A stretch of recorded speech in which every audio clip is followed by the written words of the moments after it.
Hey folks, Steve is here, starting up the stream. I see there is one viewer, so hello out there. Thanks for connecting. I'm just getting arranged here, but we'll probably get right into things pretty quickly. Limited time and whatnot, we'll be getting going here. And one concurrent viewer dropped. That's a shame.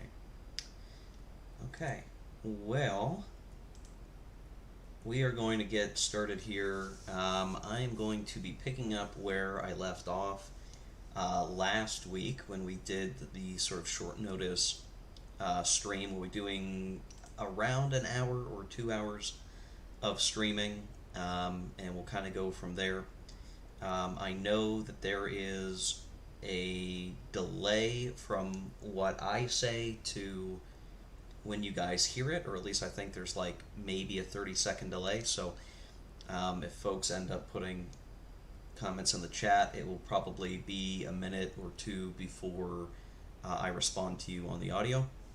The last stream went pretty well. We were doing pretty good. There was an issue where the stream was excellent health and then it degraded down to just good, but based on the video and audio feedback from the recorded session, that seemed to be okay. So I'm expecting us to be in okay shape. And what's funny is just as I finished saying that, I got the little warning that says that our stream health is good instead of excellent. So we're kind of par for course from last week. So not too much pain and suffering there. We should be good.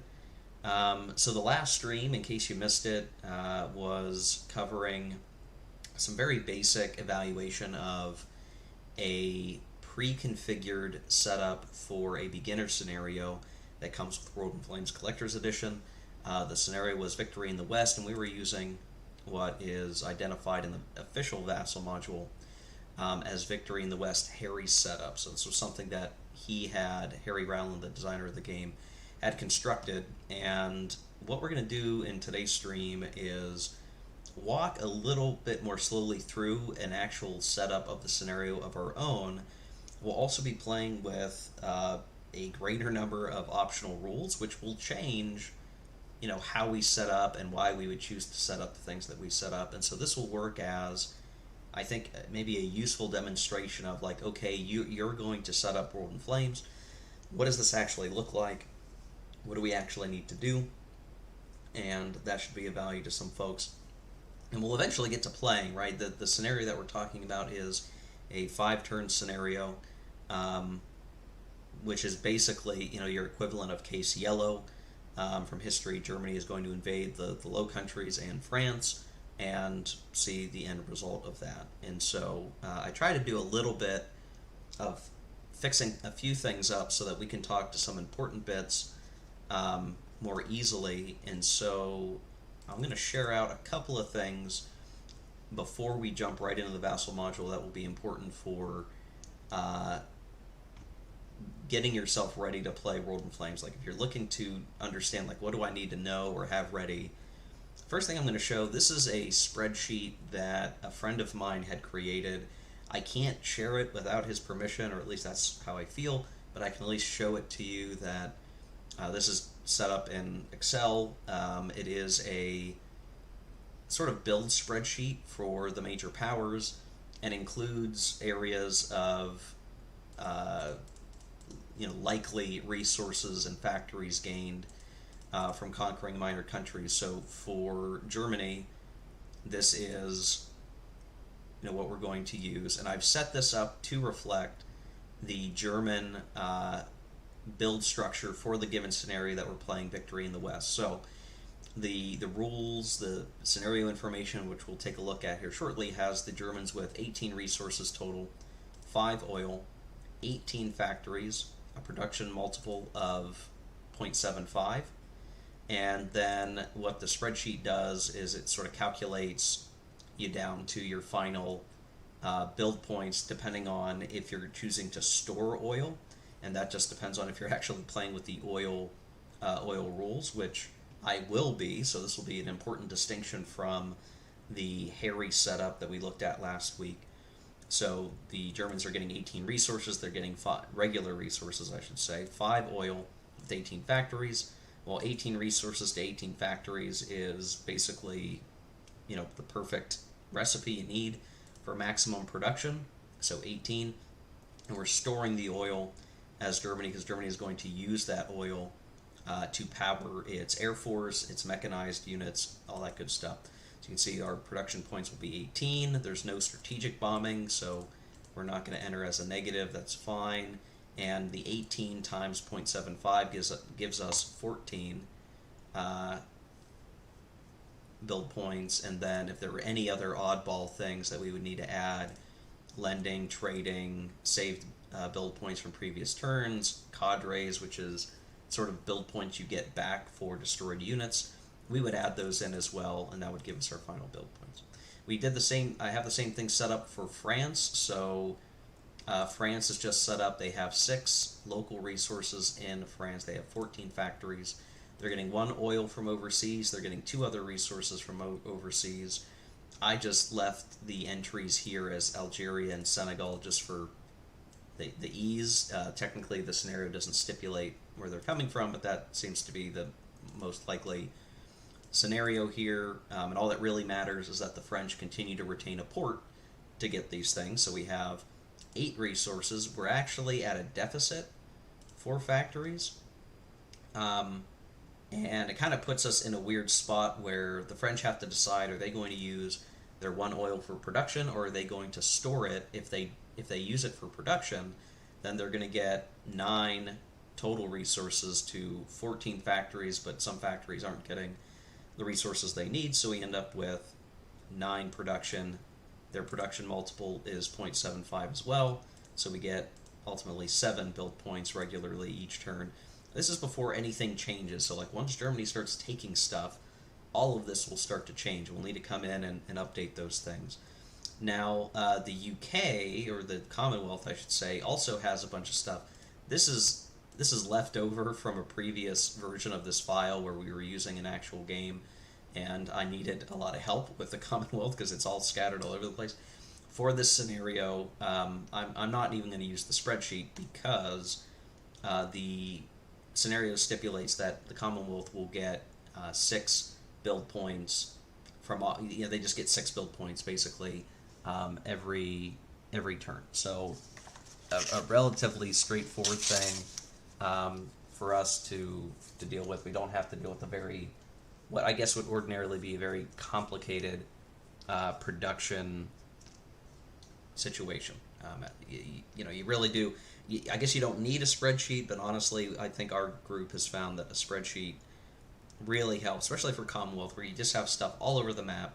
You need to kind of double check. You need to know what's getting to where, and you can address it that way. So we'll refer back to this spreadsheet as we go over time. There's other stuff in here, so recording the U.S. entry options taken, what gets turned Vichy if you're playing the full game and you're doing the Vichy stuff. And then there's one other thing in here that I just added, which is a sheet to track victory points, which is going to matter for the scenario that we're going to be looking to play, Victory in the West, which victory is going to be determined by a victory point calculation, so we'll record our victory points as it matters in here. So we'll be using that. The other important thing is, if you're playing World in Flames, before you go to setup, you need to have decided your optional rules. And so I've gone ahead and run through the list, and I've marked which ones that I plan on using. And while this might seem like a lot of pain and suffering, I'm going to kind of talk very quickly about each of these and why I'm choosing to use them versus not using them. Not all of these rules actually will affect the Victory in the West scenario, because there's stuff like, the Ukraine rule, Siberians, territorials, which really are not going to affect, Victory in the West. That's for other parts of the map. But what I'd like to do, as we do other streams and we look at other scenarios and other things to play, this would be the list that I would continually use and stick with for the most part. I would not expect to change this very much. So the breakdown of these just very quickly, and I'll try to be swift, right? Because I know this might be very boring for folks. There's the African American and Scandinavian maps optional rule, which if you're using this is just saying you have procured the African map, which shows the continent of Africa in its entirety, the American map from America in Flames, which is the smaller U.S. map blown up to a higher, zoomed in to a higher degree of fidelity, but it's also like this extra map sheet. And I may show that on camera someday, because I do have those maps, the physical maps, I do have them. And then the Scandinavian map, which is one that had come out with the collector's edition after the fact, after the initial printing. They created a mounted version of the Scandinavian map, but that exists as a paper map in the past as well. So if we selected that optional, it would just mean, hey, we're going to use those maps. We would look to see where the maps are supposed to connect, and then just as it becomes relevant, have units on those maps. The current collector's edition Vassal module does not have the African map or the American map, or the blown up American map. It only has the Scandinavian map. And my group does use this, but I am not going to use it, just for the sake of my own sanity, keeping things simple. The next one is divisions in Flames. So all of these number references, that seems really complicated. All of those rules references, if you were to actually look in the rules one by one, is just to show that, oh yeah, you're playing with divisions. That means you have divisions to build. They can be used as a loss in combat, all that good stuff. And the important thing is I am playing with divisions. So that means that rather than having it just be 2 core or higher sized units in a hex for stacking, we can have a third unit that is a division. We can build divisions. We can also break down core level units down into divisions, but that's something that I think for the scenarios that we're going to be playing at first for a while, not terribly relevant. The optional rule 3 is artillery. Again, because we're playing divisions in Flames, and you see the DIF notation there, it just means we have artillery as part of the divisions we're playing with. So it's not just infantry divisions. There are essentially specialized divisions, things like artillery, and then there's other stuff out here that we'll talk about. But yeah, we're going to use artillery. We're going to do planes and Flames. All this really means is we are adding the additional planes from the Planes and Flames expansion from those kit inventories in as potential builds. So just more planes if we want to spend our build points building them. We'll have that at our disposal. Ships and Flames. Now, this is a little bit more of a complex one, and I'm just going to show as an example what I mean by that. The kit inventories that's included in the Vassal module, you can see there's classic game counters, there's deluxe game counters. So you can see there's land, air, sea, and then they break out from the rest of the sea units, transports, amphibious, landing craft, and subs. What this means is that if you're playing with Ships and Flames, you are not going to use this column in red. The base game non-transport, non-amphibious, non-sub units are not used at all if you're playing with Ships and Flames. You will use the counters for Ships and Flames plus the base game transport, amphibious craft, and subs. Now there's a couple of complexities there. Again, it's going to feel like one of those things like, oh gosh, this is really complex. There is some straightforward guidance in the campaign booklet that kind of tells you how to sort through this stuff. It is still relatively easy to follow through with. So by saying we're playing with Ships and Flames, we're going to use this column, we're going to use this column, and that's all that really means. We start filling out our force pools, that's how we're going to do it. There's one thing with subs that is kind of weird, and ultimately this all came down to like how much cardboard did they want to print, right?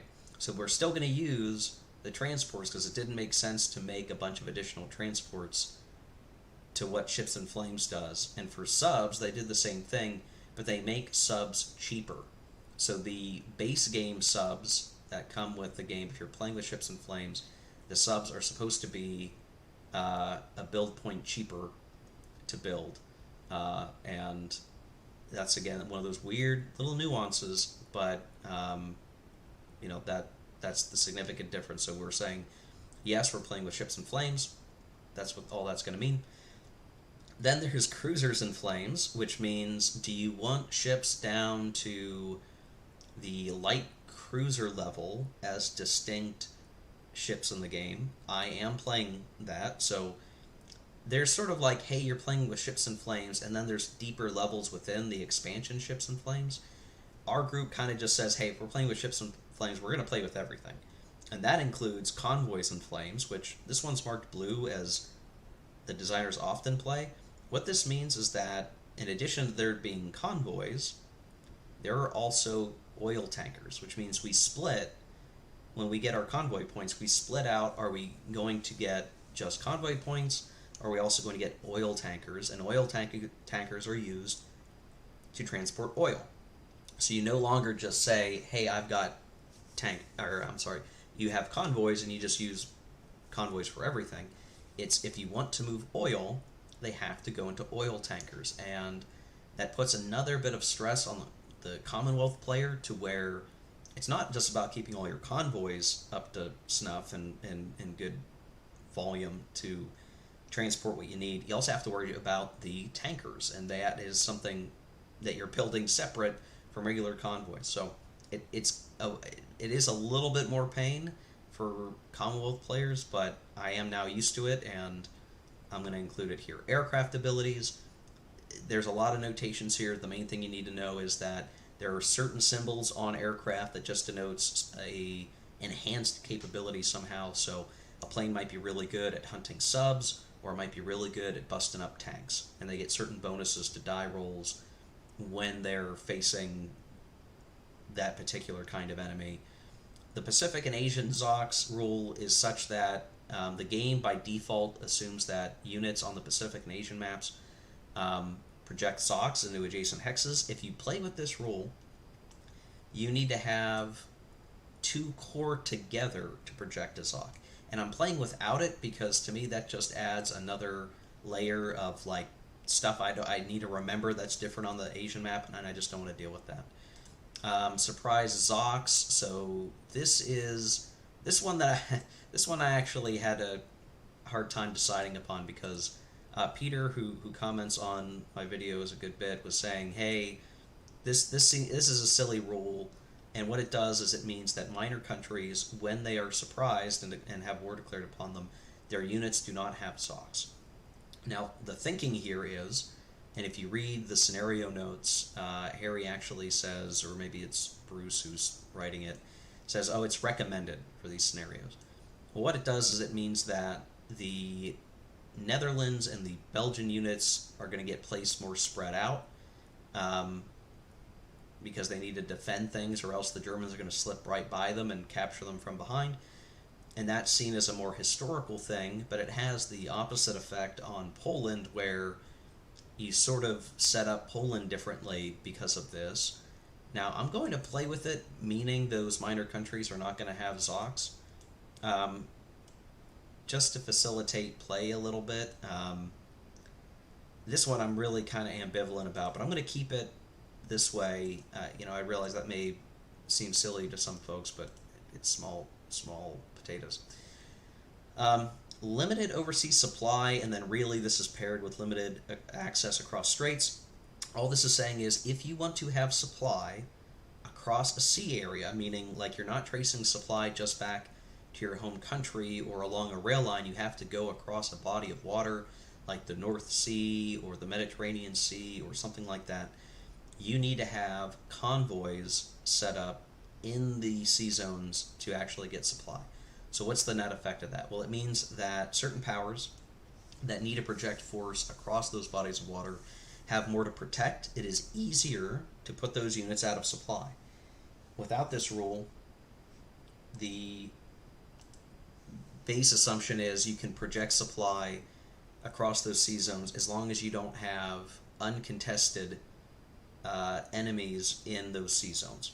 So it does mean for the Americans there's more to worry about. It does mean for the Commonwealth there's more to worry about. It does mean for the Italians there is more to worry about, and same for the Japanese.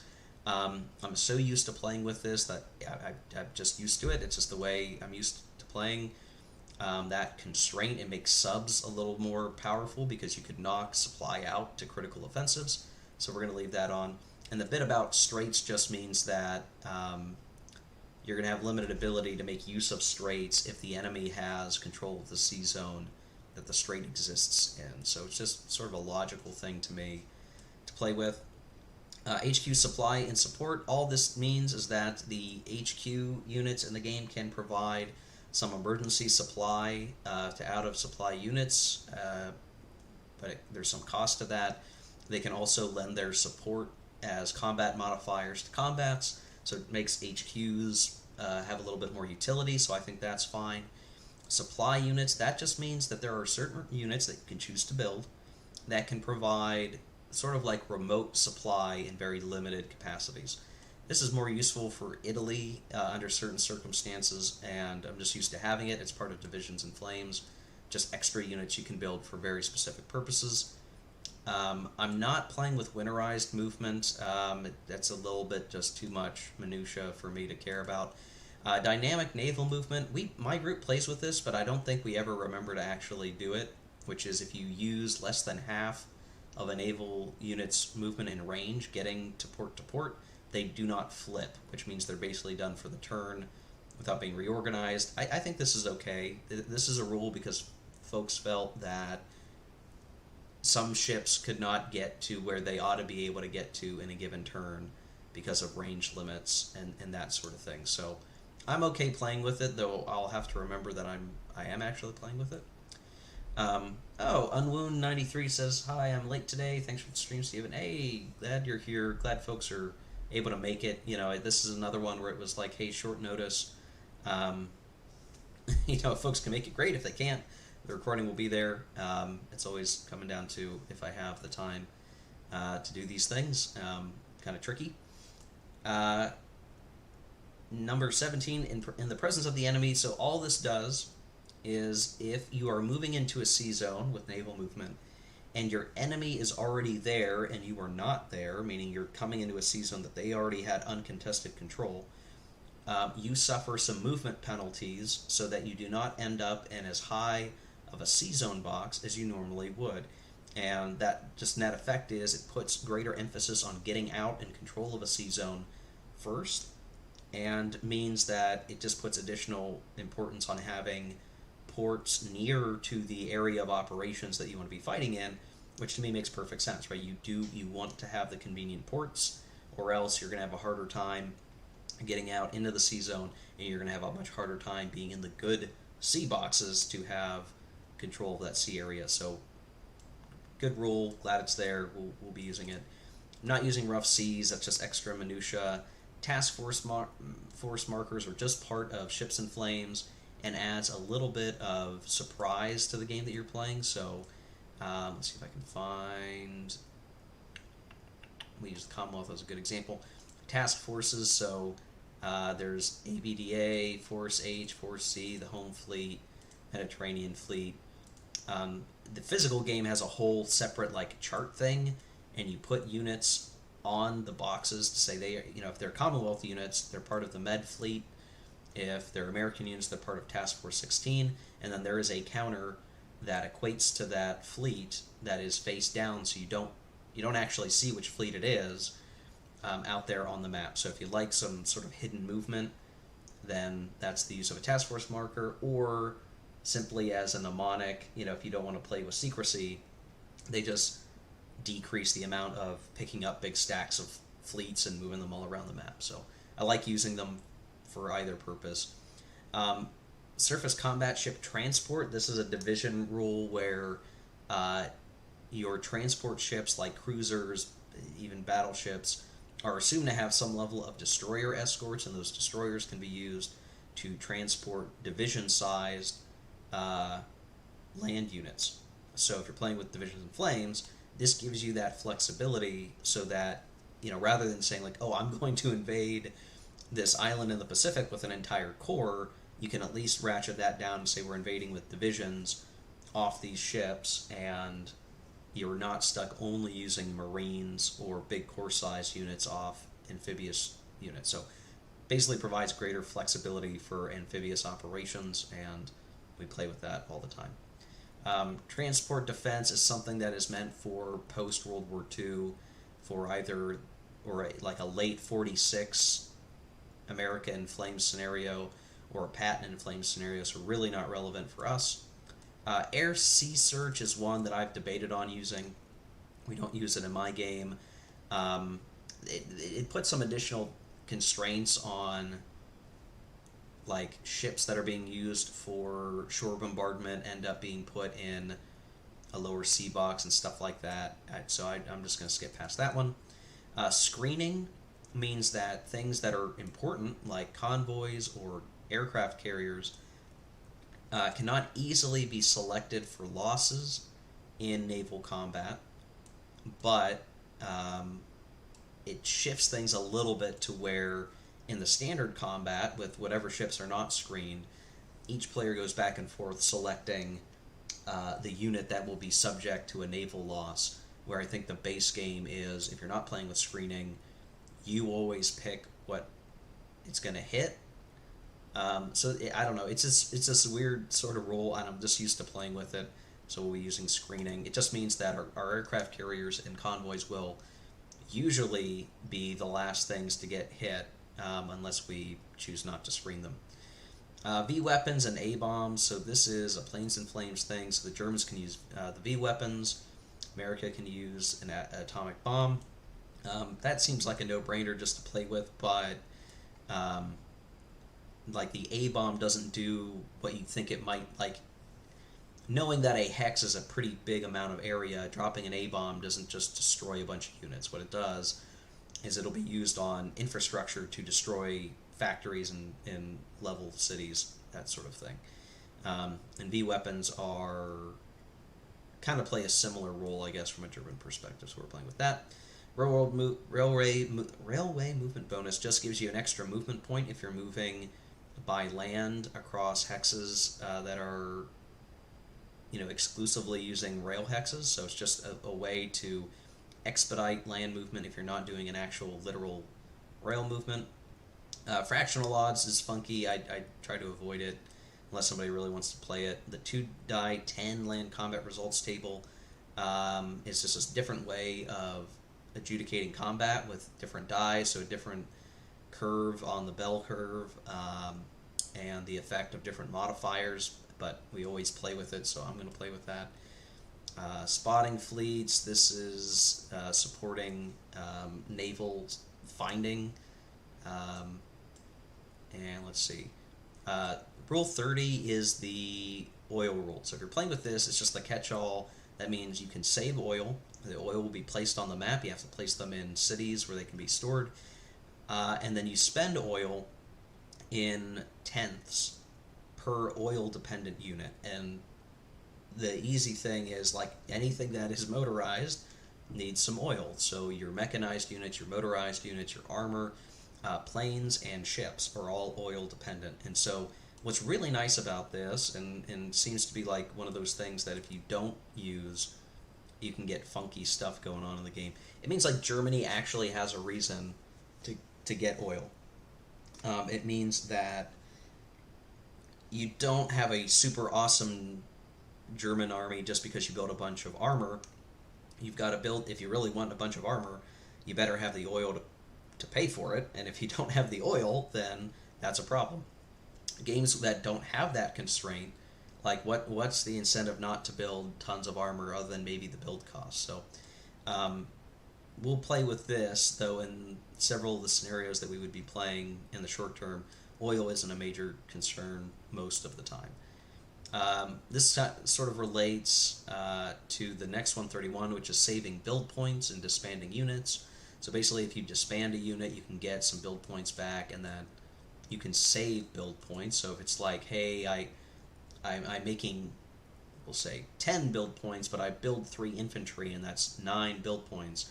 Well, what happens to that last build point? Is it just wasted? Well, in the base game, it potentially would be, which makes you kind of choose different things to build. Here, you can build what you want, and if you have leftover stuff, you can save it, and then assuming it doesn't get bombed away or something, you can then build something else. And this can help in the early game with like Italy, where they can't build a whole lot of stuff to begin with, but if they like save a build point every turn for a couple turns, then they can buy something nice and big, or they can build something they wouldn't ordinarily have been able to build on a single turn. So works just fine for me. Building and destroying facilities, so this comes down to if your strategic bombardment is really, really good, you can actually destroy factories, damage oil, all sorts of fun stuff. So we will certainly be looking at that. We'll play with that. Printed factory and oil destruction and repair, likewise. It's almost like, really 30, 31, 32, 33 all together are optional rules for enhancing the economic and production model of the game, where the strategic warfare stuff actually matters a little bit more. That can kind of help the allies, because if you're going to have a really strong strategic bombardment campaign, you can actually really shut down the Germans by doing this stuff. Minimum impulses, I talked a little bit about that, I think, in the last stream. We're not going to play with that. Isolated reorg just means that if a unit is out of supply and flipped, they are not going to be able to reorganize and become face up, which means out of supply units are much weaker in aggregate across the game. Cadre rule, I mentioned this before, just gives you an extra build point if a unit is destroyed in your home country, or if it is with an HQ further afield. So it's like, you had a core unit get destroyed. That is not 45,000 people just going up in smoke. It's a little bit different. You get some cadre, you get something back that you can use for building the next unit or rebuilding the unit. Building foreign aircraft. This is related to the Lend-Lease, where you can build aircraft for other countries. Building ahead is you can invest a greater amount of production points to build units that you normally would not have access to because they come in your force pool in a later year. So if you really, really want really good fighters ahead of schedule, the option is there, but you have to pay for it. So I just like that flexibility. Gearing limits, I talked a little bit about this last stream. I'm going to play with that.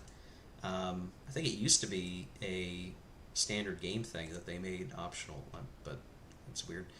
Factories in Flames pushes that economical model even further, and just for the sake of my sanity, I'm not playing with that.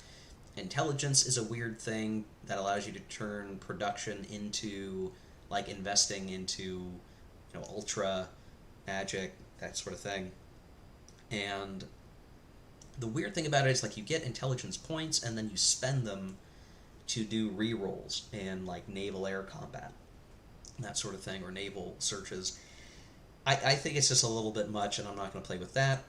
USSR, Japan, compulsory peace just means if the USSR and Japan go toe-to-toe and fight for a little bit, they're on a timer, so you sort of get a function like has happened historically, where it wasn't total war. Like, USSR and Japan did fight for a little bit, and then they both signed a peace deal. That this optional rule basically allows the players to do that. So it's not a, hey, we are in a total war scenario and there's nothing you can do about it. There's a way to do a peace deal.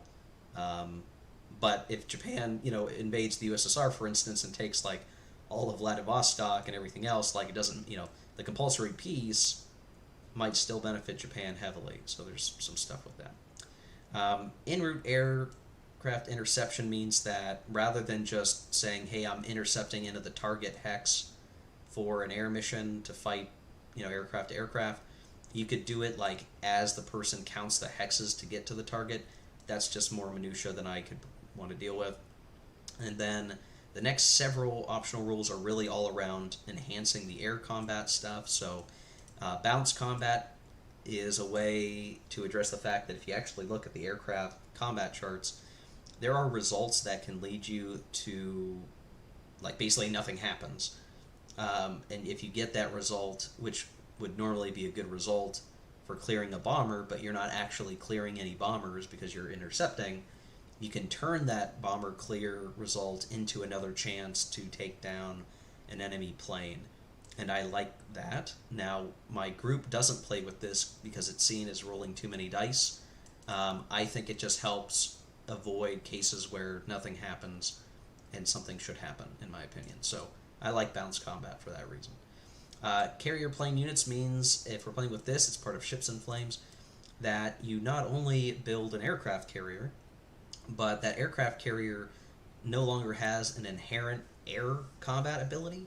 You actually have to separately build the planes, but you get to pick what kind of plane you want to put on your aircraft carrier, so that's kind of interesting. And then I am playing with pilots, which means that we are building our planes separate from the pilots who are going to use them. And the intention of this rule is that if your plane gets shot down, there is a chance that the pilot survives, and that allows you to kind of have a cheaper way to get planes back into the air because you're just building the plane, not having to build the pilot. And when you play with this rule, you basically deduct the cost of a pilot from all the aircraft counters. So every aircraft unit is technically 2 build points cheaper to build because you're just buying the aircraft. If you do not have a pilot available to put into the plane, then the plane goes into your reserve pool until you do. And so again, if you get a plane shot down but your pilot survives, you only have to have an empty plane waiting for that pilot to get something back into the map. So I like that. It provides a little bit more granularity and is useful. Flying bombs, kind of similar to the V weapons and stuff related to that. Kamikazes, Divine Wind, kind of know what that is. If you were not playing with this rule, you would not be able to do those types of attacks with Japanese units. But with the special rule, it does mean like your pilot's going to die, your plane's going to get destroyed, but you will get benefits to the air-to-sea combat. Offensive points is a way to represent a massing of ammunition, supply, and additional planning to put some oomph in your attacks, and it becomes a resource that you can build. You can build you can build offensive points and then spend them, HQs spend them, to sort of supercharge units, and we'll play with that. That's a pretty common one that folks will get used to. The Ukraine rule is used for, it's a weird optional thing where the Germans can choose to sacrifice some SS units to sort of set up a Ukrainian client state. I like having this enabled as an option so the German player can opt to do this if they want. Though I think most people would probably say they want to keep their SS units. I just like having the option that says flexibility. It doesn't cost anything, right? If you don't want to do it, then you just don't do it. Frogmen, really the rest of these special rules or optional rules are based around special units. So it's just a matter of, do you want those units in the game? Do you want them buildable for the special effects that they have? So frogmen are devious things, and this is actually a catch-all for what were the frogmen, but also other sorts of mini-subs that can be used to hit, sort of do a port strike without an air component. And frogmen can, I've had frogmen sink aircraft carriers, which is very frustrating when it happens, but they're just sort of a neat little thing to utilize if you want to build them. Guards banner armies, which comes with division and flames, but many of the units are actually core-sized, are ways for the Russian army, the Soviet army, to get stronger over time and sort of create those guard units. So it's something else fun for the Soviets to have, because otherwise they're just getting beat up a lot of the time, where if they have units that survive combats, it's sort of like units get experience points and get to promote to stronger versions of themselves. And the rules bloat is very minimal in my opinion. It's not that big a deal. It actually gives the Soviets something to look forward to when they're getting beat up by the Germans, so I like that. Same thing with Siberians. They're basically additional units that replace other infantry in the game setup, and they're just stronger white print Russian units, just useful for that purpose. Territorials are units that you can build that show up overseas. So for instance, there's a Hong Kong Commonwealth territorial. There are Especially for the powers that are like colonial powers. You have a lot of these. There's some special rules where you can just try to build random territorials like the rest of the production system works in the game, or you can say I want to delay on the time to build the unit, but I get to pick which territorial I want. So if I want to reinforce India as a Commonwealth with more Indian units via territorials that are not part of the standard, infantry corps force pool, I can take some penalties to make sure that I get that territorial unit. There's some other rules, like the territorials tend to not want to leave their home country. They get certain movement bonuses because they're used to the terrain, home field advantage. So this sort of adds some flavor to certain areas of the map that otherwise would be kind of barren. City-based volunteers are cool, and that each faction, or I'm sorry, each power has these allotment of CBVs, where if you take control of a particular city, you get this unit, and they tend to be pretty strong units, and they're just kind of fun, weird little flavor things. Like, for instance, and this is an oddball one, there's like a Italian city-based volunteer for New York City. Now, I have no idea how something like that would happen in a World in Flames game where the Italians somehow have control of New York City. Truly have no idea. Probably highly unlikely. But if they do, they can get a New York unit, which I guess, and this is one of those, like, is this really even realistic or feasible? The whole situation seems unfeasible. There's, Italian Americans who might join up with fascist Italy. I don't know. Like, that seems such a weird thing to even say. But the unit is there. So if you're playing America in Flames, that may be where that unit actually gets used, but we're not here to talk about American Flames today. So really this comes in handy for like Germany, where they can get, I'm trying to think, there's like an Austrian one, there's a couple others. There might even be some Polish ones where they can just get an extra couple units that they can use for garrison duty and things like that. Heavy weapons and air cav are really more for Patton and Flames, where we're doing post-World War II type stuff, East versus West, where helicopters and enhanced, heavier versions of existing units can exist, but we're not going to be doing that. Naval supply units, this is just a way to build up minor ports into major ports for additional fleet stacking and some other stuff. Warlords is something to enhance the Chinese front, which we will play with. And then there's partisan HQs, which just means that certain partisans, there can be partisan HQs that pop up that are very much like other partisan units, but they are HQs for partisans, and I'm playing with that. So I realized we just spent a huge amount of time talking through all these optional rules, but I wanted to take the time to talk through this because one of the biggest, I think, challenges to World in Flames, especially for folks coming new to the game, is hearing about all these optional rules and thinking, oh my gosh, this is such a big, complex thing. And I guess it is. I mean, there's no getting around it, right? We just talked through 60 different things that modify the game a little bit.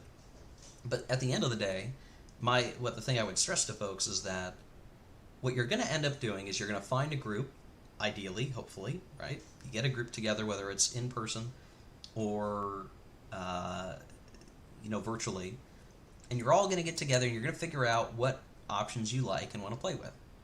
Now, it might be if you're a new player and you're joining a pre-existing group, that pre-existing group's going to say, hey, we play with this, some setup, right? They're going to say, these are the rules we play with. And that means you can go take a look and become familiar with those rules, and that's what you play. And if like somebody says, hey, we're never ever going to play with intelligence, well, then you're probably never ever going to need to know how to play with intelligence. You can ignore that section. When these come up in the rule book, you just pass right over them. Not a big deal.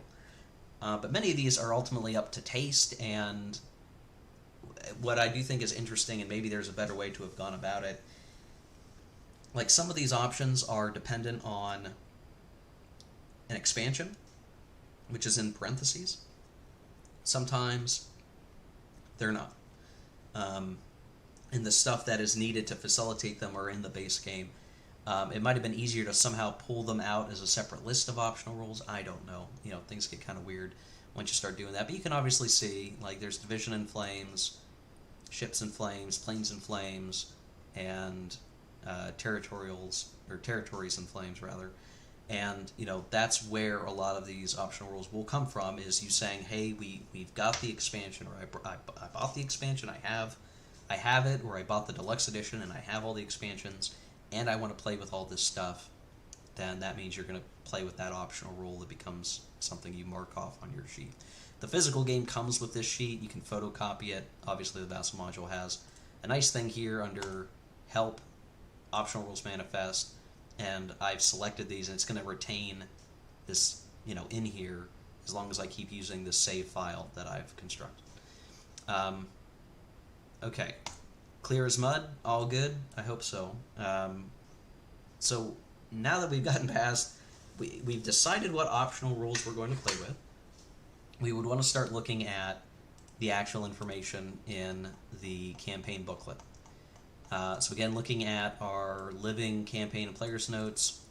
Now there's stuff in here that is probably good reading for anybody anyway, just which sides. So depending on how many people you have and what map size you're playing, who should play what. You know, we're playing basically solitaire here, so this isn't terribly important. They also have this thing for bidding, and so my group actually doesn't do this. We just play and we hope for the best, because it's mostly a friendly game. Bidding is how you can say, like, oh, I think with these options that we're going to play with, I think it's too easy on the Commonwealth, and they're going to do really, really well, or Germany's going to do, you know, this is an Axis-sided game. Somebody who wants to be Germany has to bid a higher number, and then what they bid is basically deducted off of the number of objectives that they control at the end of the game to determine a winner. So yes, in World in Flames, there is, in theory, supposed to be a singular person who is the winner, or you know, a major power who is the winner. So, you know, the Allies could win the game, but could win the war, but the person who wins the game might be specifically the Commonwealth, because they either had the right bid or whatever. You can see it says this table shows the expected totals of objectives for each major power at the end of the campaign. So if you're playing a full, so Days of Decision involves a prequel expansion, which, you know, we'll kind of gloss over for now. Say other four mapper. So if you're playing the 1939 thing, right? They're saying this table shows expected totals of objectives for each major power. Now, some of these I'm not sure I really acknowledge as accurate, but China should have at least three. Commonwealth will have 22. France will have 5 after being liberated. Germany will have 5, apparently. 1, 5, 15, 14. Now, if you look at, like, the end of the war historical map, you know, some of these numbers probably won't seem right. Again, I think it just, something is balanced with the bidding. But this is, for the scenario that we're going to play here, it does not matter. It simply does not matter. The bidding doesn't matter, because the scenario that we're playing is going to be won or lost based on victory points. Once you start getting over here, they start talking about laying out the map. So saying, this is how you lay out the maps. This is what you, and if you're playing with those map options, then lay out the Americas map, lay out the Africa map, lay out the Scandinavian map, right? Not going to need to do that. Cutting out counters and organizing them, thank goodness the Vassal module has most of that taken care of. I'll say mostly, but there's still going to be some stuff we need to do. And then here is where we see where all those optional rules start to matter. So if you're playing with Division and Flames, then yeah, you're going to have separate force pools for the divisions. If you're playing with Planes and Flames, then you need to add the Planes and Flames aircraft to those that come with World in Flames. Ships and Flames, you're going to sort out those and use those instead. The only exception are the standard amps, convoy points, transports, and sub-counters, which you add to your force pools with the Ships and Flames counters. You can see all the stuff that we talked about, right? They're calling out how you set these things up. Set aside a bunch of stuff. I would really recommend, if you're sitting down and looking to set things up yourself, to look over these carefully so that you understand how all of this works, because I'm used to setting it up. I don't need to go through these with a fine tooth comb. Now there is the piece of the game about scrapping, and this is like a whole topic that I think deserves like a video at some point, or maybe the Tabletop's Edge will do one. Scrapping means you get rid of stuff in your force pool, and that could be because it's really old and you don't want to rebuild it because it sucks, and you don't want it thinning out your pool of good stuff to build, so you scrap it. So you may scrap all naval units sunk before the game began, and they have red or white dates on the back of the counter. You may not scrap any other carriers, battleships, cruisers, or light cruisers. You may scrap any of your units, of your other units from the force pools, if they have a year on their back that is at least 4 years earlier than the game's starting year if your major power is neutral, 3 years if not, so it's a little bit harder to get rid of the oldest stuff if your unit's already at war, probably because there's some need to have them. And then you have a nice example here. For example, if you're playing the Waking Giant game, which starts in 1941, a neutral major power could scrap any unit that had 1937 or earlier on its back, while other powers could scrap 38 or earlier. Once they are scrapped, they never come back. So it's something that you're sort of sacrificing the quantity of units to have a greater quality as you are building new stuff. And usually the stuff that is newer is going to be better. So that's the way to interpret that. They start talking about the markers. So again, the Vassal module is going to have most of this stuff set up for us. If we're going to be playing with oil, then we need to have the oil markers set up. That may be something I need to double check as we go. Let's see, If you're playing with intelligence, we're not going to do that. You can see Bletchley Park for the intelligence role is something relevant there. There's pilots in training, so that's how you build and track how many pilots you're getting, offensive points, blah, blah, blah. What units to set up, the campaign will tell you what to set up. There are reserves, which only come onto the board if the scenario says that they've called out their reserves. Otherwise, they are set up off-map, or they're set aside until you call in your reserves, and there's a whole bunch of stuff here, right? I don't want to get too far into it feels like it's way too much detail to get into. There's probably a better time and place for going through setup with a fine-tooth comb. For me, we're going to do this in a little more practically. But you can see up to half the convoys specified may be tankers. So if you're playing with that convoys and flames rule, like I mentioned, where you need oil tankers, up to half the convoys that you would get for setup can be tankers. So you start to figure that logistical stuff out as you go. More specific stuff, again, if you want to take a look at all this stuff. Some of this really, if you play scenarios enough, like you played the 1939 scenario enough times, you're going to know, okay, I know how to set this up, right? You've done it once before, you're going to be able to do it again. And you don't need to refer to these several pages of line-by-line expertise. What really matters is you read through it and you understand, how things are supposed to work, and then you don't really need this other than to reference, or it seems like somebody you're playing with did something inaccurate. You might need to refer back to here and say, oh, hey, listen, you're supposed to set up each warlord in its home city. You forgot about that. You set them up somewhere else. Okay, so let's look at Victory in the West, May, June 1940 to Jan, Feb 1941. So this is the scenario that we would be looking to play. Covers case yellow. First turn is May, June 1940, and then we were going to have 5 turns.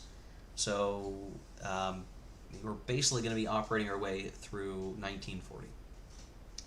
The maps used are going to be the Western European map, but only Belgium, France, Germany, Morocco, Netherlands, Senegal, and the United Kingdom are in play. So, in effect, as we look at the map here,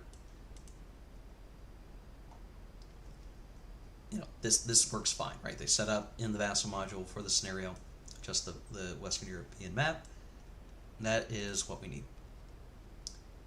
The initiative is Axis. Axis will have the initiative, and they have a +2 modifier. So when we look at the game turn record chart, you can see it says Axis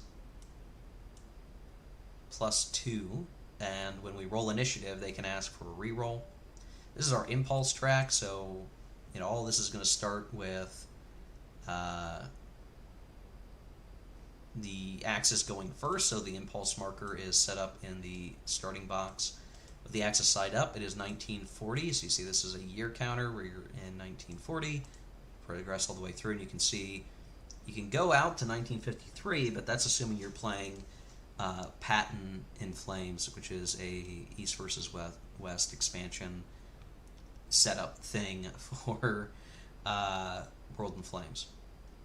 Here you can see there's the different markers, so if we were playing with Intel, we would use that. We have our oil tracking, and we've got our ops total tracking.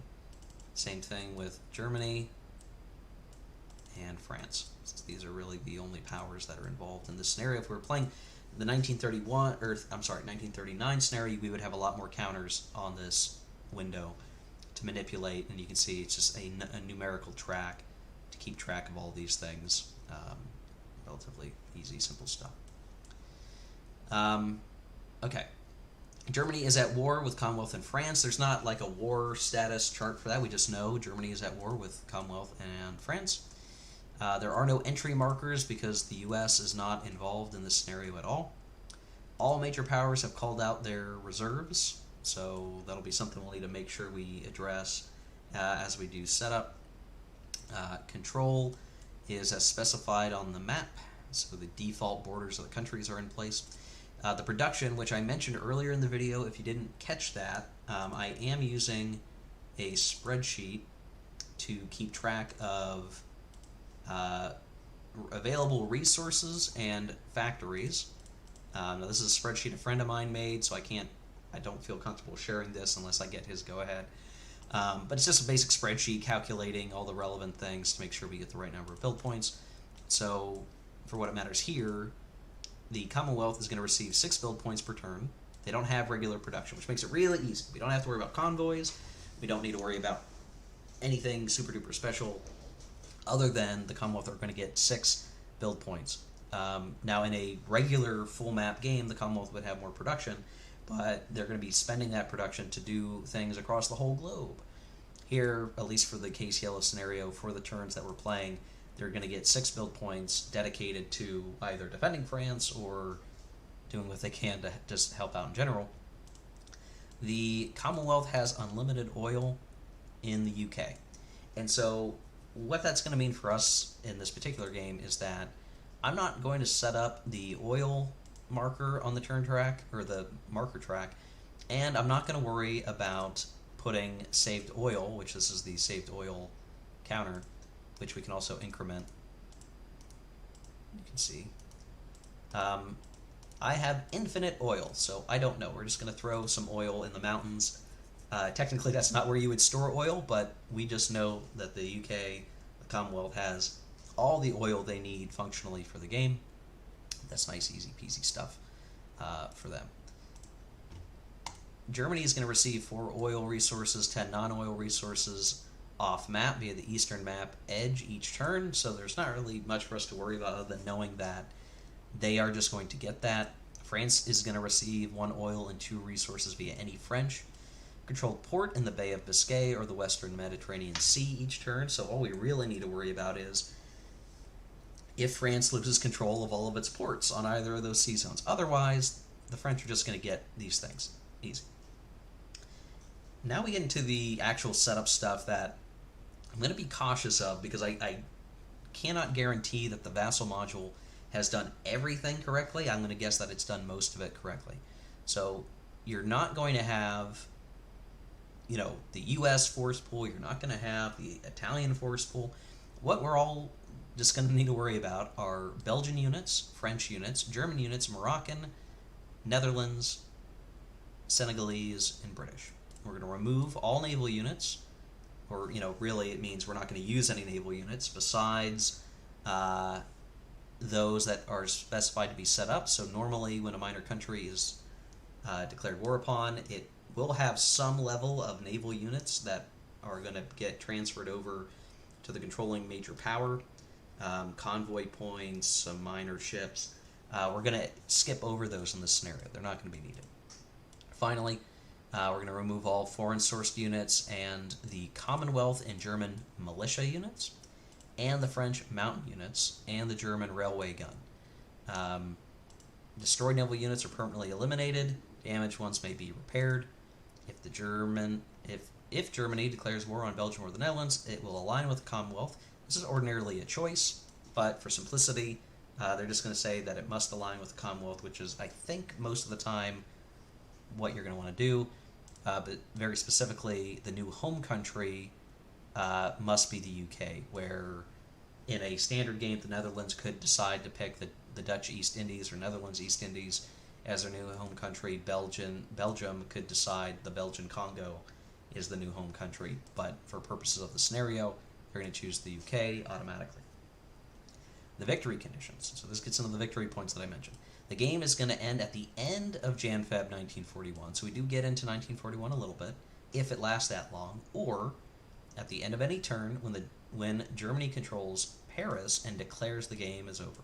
So we get to the end of a turn and Germany controls Paris, they can say, okay, we're done, we've won, but then you need to calculate victory points. So the game perspective here will be that the German player will probably declare victory once they know they're ahead in victory points.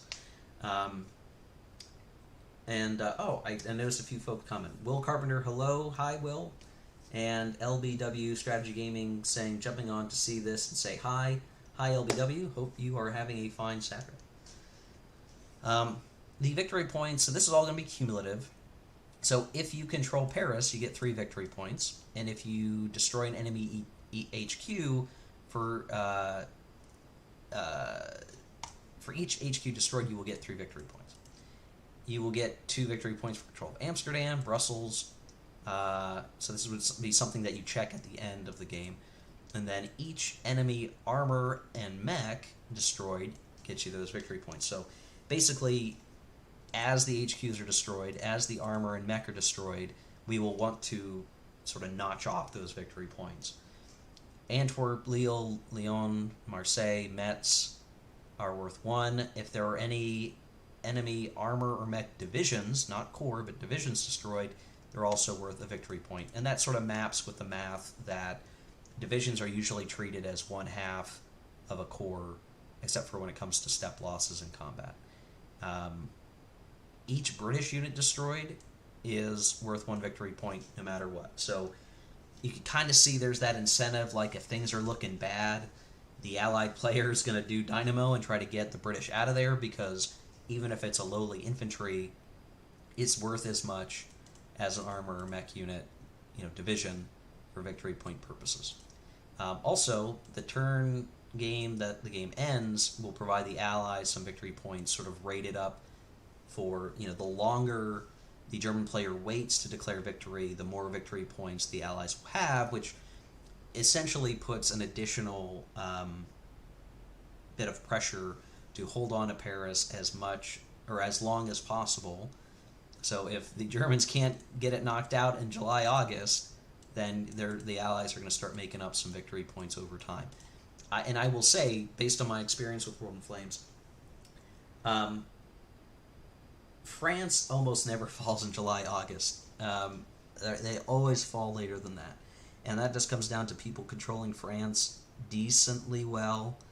They can set up better defenses than probably what was historically had with different strategies.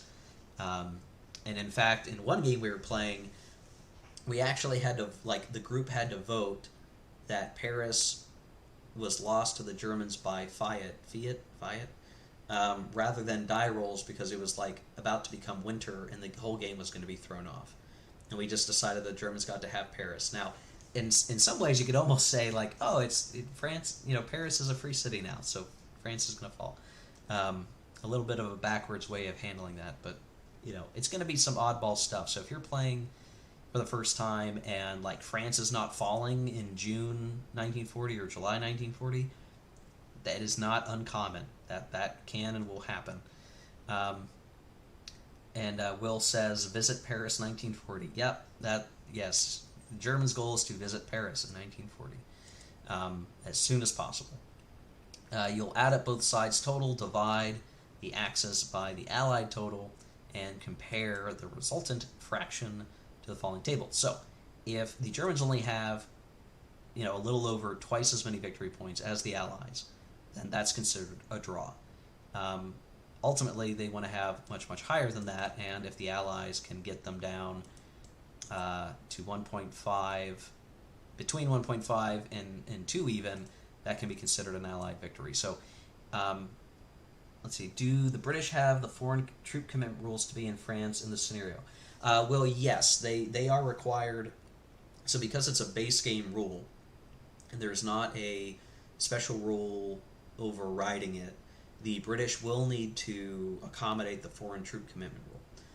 And we talked about that for folks who might not know what I'm talking about. We had talked about that a little bit in last week's stream, where based on the HQ that is present in France, Commonwealth HQ, its reorg value, the number in parentheses, is the number of other units that can be present in France.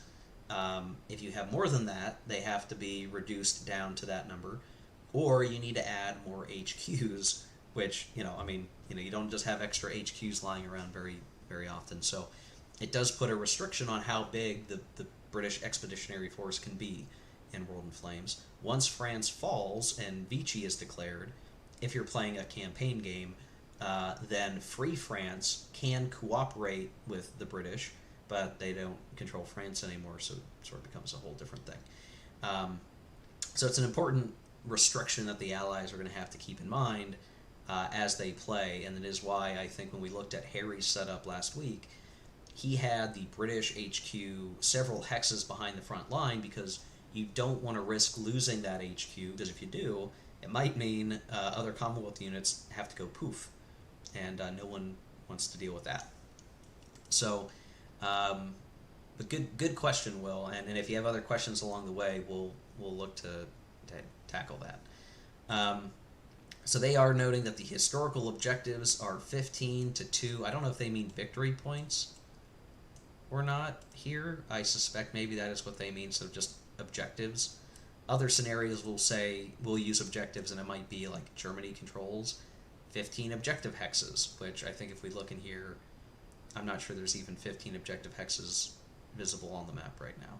Well, maybe there is, but I'm not going to sit here and count all of them. So, obviously it's some German decisive victory is probably the historical result. Okay. I just continue to get warnings that the stream bit rate is not what it could be, and I can only blame my internet service provider. Other thing to watch out for when you're playing these scenarios, always take a look at this at start production, because it is your baseline. So if you ever get confused in playing World in Flames and you're like, oh my gosh, I don't know what my production is supposed to be, no matter what scenario you're playing, you can look at the at start production. It should give you a pretty good idea of what you started with, and then you can look at the map and say, what has changed since we started the game that is different? So again, very easy for the Commonwealth in this scenario. They just get 6 build points no matter what. They don't have to worry about a production multiplier. They just have unlimited oil, 6 build points. Very easy. The French have their 14 factories, 1 oil off map, 8 other resources, 6 in the home country, 2 off map, needing those ports. Straightforward. Germany, 18 factories considered in Germany, 5 oil, 1 from Germany, 1 off map, and 18 other resources, 7 in Germany, 10 off map.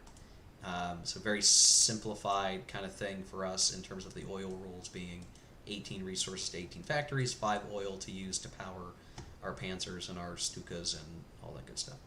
Now, one thing that's very important, I mentioned this in the stream last week, that the player's notes are very valuable. I would even recommend for those who are very, very new to World in Flames to read every player note for every scenario, every section of the campaign booklet that is associated with player's notes, because there is an immense amount of great information that Bruce Jurin, I think that's how his last name is pronounced, that Bruce put to words in here and they are very, very useful as a new player. They begin to reach that intermediate level knowledge that you need to start to cultivate as you play the game. Because no matter what I do or the tabletop's edge does in terms of introductory videos on how to apply the rules are not strategy, and actually understanding what is a good move versus a bad move, you can start to develop a sense of that by reading these players' notes. So these are excellent, worth their weight in gold. Do read them, and we can gloss over them very fast to say, hey, this is a great one to start with because it's the key aspects of land and air warfare with all the naval stuff, which can be quite complex, kicked off the table. Germany has this specific verbiage given: the skies are clear, the Sitzkrieg is over, you're going to strike fast and hard, you beat French and the British in one turn, but historically the Germans won an overwhelming victory and you can't expect that.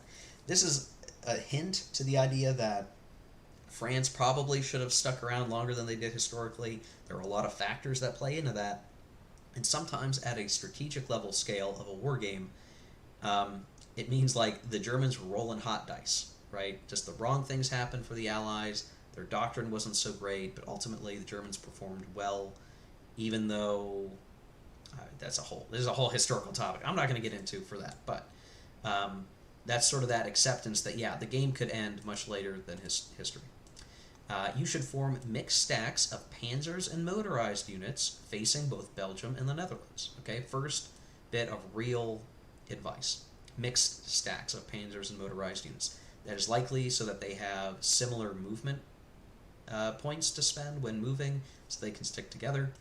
You take the first impulse and declare war on them both. It's not really viable anymore to attack Belgium separately to the Netherlands. I don't know that this is true. And so I need, maybe someday I'll ask Bruce about this, because in a campaign game, I think there's a huge incentive to just declare war on the Netherlands first. I do not know, I don't know. In this scenario where they are forcing upon the German player, like, you're not declaring war on the Netherlands or Belgium sooner than this turn, where in a campaign game that starts in September 1939, like, I've seen plenty of times where the Low Countries are attacked and conquered before 39 ends. So I'm interested, like, there are reasons related to U.S. entry to not do it in 39, but I don't know why you wouldn't do them separately on different impulses anymore.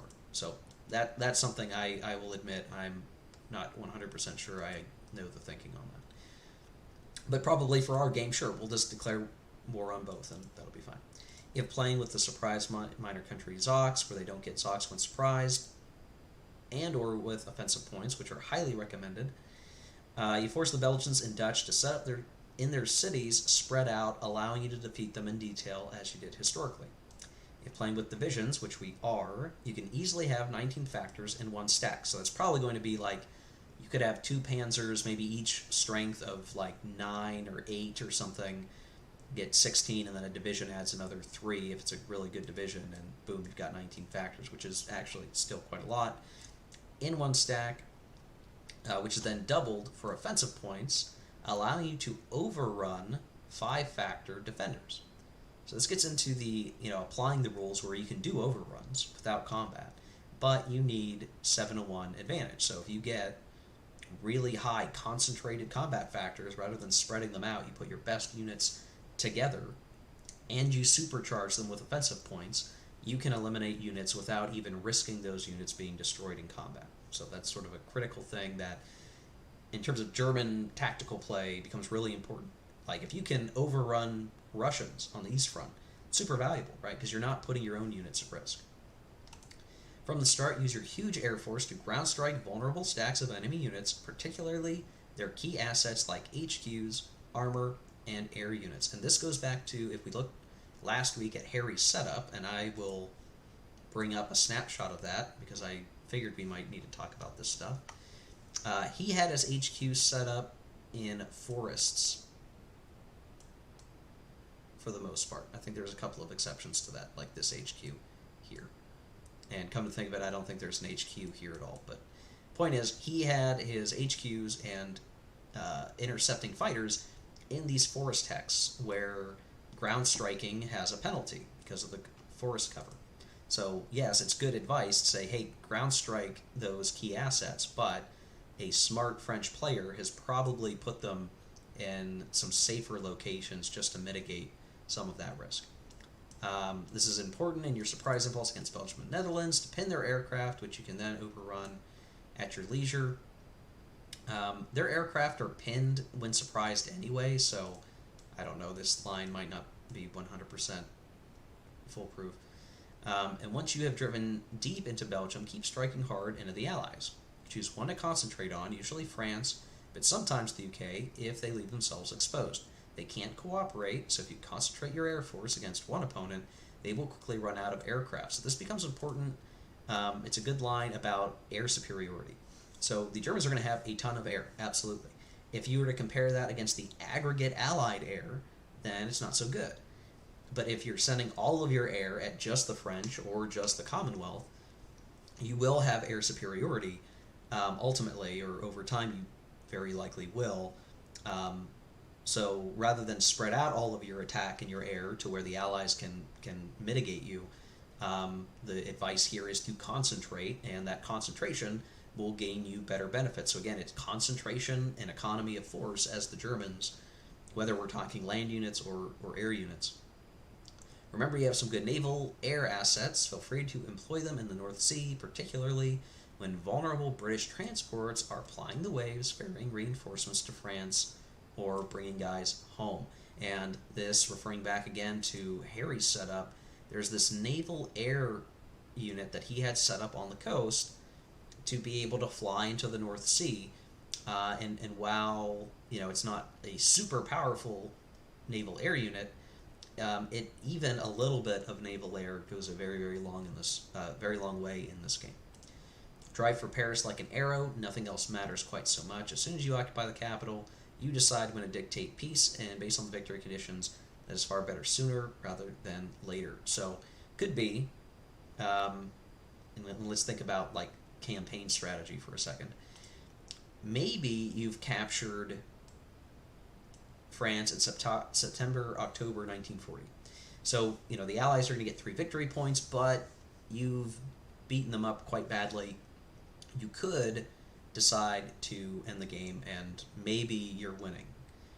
Or you might say, well, I'm willing to hold off, give the Allies 3 more victory points, but I expect that I'm going to take additional cities or destroy additional units and come out better in that calculation of victory points. But because it is the Axis divided by the Allied, you would basically need, for that buy-off to make sense economically, you would need to get like at least 6 more victory points than the 3 that they're getting for you to go up a level in victory. So probably still want to be declaring victory as soon as possible and get something of a victory rather than try to push harder for a higher level of victory. I mean, depends on how high of hubris you have. For the Allies, right, now it's like, hey, you're on the defensive, right? You might be thinking, well, if you're playing solitaire, maybe you're thinking, well, I'm going to really be behind the wheel of the Germans, but the Allies still have a lot of decisions to make. You are attempting to stop or slow the onslaught. So the general advice here is first you need to have each frontline hex on the Maginot Line covered with 2 corps. That is what Bruce did. Harry in his setup. It's kind of hard to see on this snapshot, but that is what he did. They shouldn't be the best corps, but they have to be strong enough to deter any move direct across the Rhine. But all your key assets, like HQ or aircraft, should either set up in forest or behind the Seine to minimize ground strikes, which is what Harry had done. They can move up as needed. You can't do a lot to help your soon-to-be Belgian and Dutch allies, except set them up in cities and wait for the attack. So it's like a fait accompli. The Dutch and the Belgians are going to fall, That's without question going to happen. If you're not playing option 10, you can set up the lone Belgian and Liege and the other ones back near the French border where they can't be attacked. But we are playing with option 10, so there you go. They can still be ground struck. Flip Belgians can't be supported by the French as they don't cooperate. So this is the other thing. You're going to have the Belgians. You're going to have the Belgians and the Dutch align to the Commonwealth, which means they are minors really associated with the Commonwealth, which means the lack of cooperation still applies. On your first impulse, you must try to move at least your British forward into Belgium, which allows the Brits to land in, allows more Brits to land in France. This is actually a really important point. It could be easily looked over and forgotten. So it is true that you need Gort to support 2 units in France itself, right? Because of the restrictions here. So as long as you're in France, you have some restrictions on how many units can be there. But once the Netherlands and the Belgians have been invaded, they align to the Commonwealth, which means they're all buddies, and the Commonwealth can put as many units as they want into the Netherlands or Belgium. Now, they probably won't be able to do anything to save the Netherlands, but they could, in theory, plop something into, like, this hex, maybe. And in fact, that could be what Harry's intention was with this mechanized unit, to come down and maybe land here, and that unit can be in Belgium for free. Now, the problem would be, if it was forced to retreat, it could not actually retreat into France because that would violate the foreign troop commitment and it would get shattered or destroyed. So excess is destroyed. The Brits should try to hold the northern 2 hexes of the line, supported by shore bombardment in the North Sea and air support from England. Try to keep 1 corps in reserve behind the line to stop any blitzing through. Be careful here too, though, as they spend defensive points to destroy weak blocking units. We will need to thin the Maginot Line to hold Paris. Don't counterattack unless you have very good odds. As a bad result, we'll see your whole line disrupted and easily destroyed. That is true. You have to be careful with counterattacking, because no matter what combat chart you are using, they tend to be kind of bloody. So even if you're using the 1d10 table, it's still tricky, right? A 3-to-1 odd roll, you could still roll a 1 or a 4 and lose 2 units on your counterattack, right? It's very dangerous to counterattack unless you have a preponderance of force. So absolutely, you want to watch out for that. Total agreement with that. And I think I do want to make sure... Yeah, okay, we do have the 2 die 10. So the same thing here, right? You still roll 2 dice, but on average, you're going to get an 11 or a 12, but you could roll less than that and lose 4 to 3 or 2 units. Gnarly stuff. Alright. Only when it comes to the loss of Paris should you think of a last gasp effort, but here only towards the end of the turn, and it saves you from defeat. So what you're hoping to do is, like, maybe you counterattack, you've blended the Germans, and then the turn ends, and maybe you've just bought yourself 2 to 3 extra victory points. And that is the overall concerns for victory in the West. So yeah, truly a case yellow, expecting for things to last at least a couple of turns. We've got 5 turns. The production is such that whatever units are lost, barring some really crazy stuff, the Allies are going to be able to build some stuff back, but the Commonwealth is going to find that they're not going to be able to build stuff back fast enough to get it into France to make a difference. So once the Commonwealth is, like, if they're brought low, they're going to have a hard time coming back, is probably the one way I would look at this. Okay, so what do we need to do for our own setup with all the deluxe stuff? Well, I believe, when I look at the kit inventories, that this was set up mostly appropriate.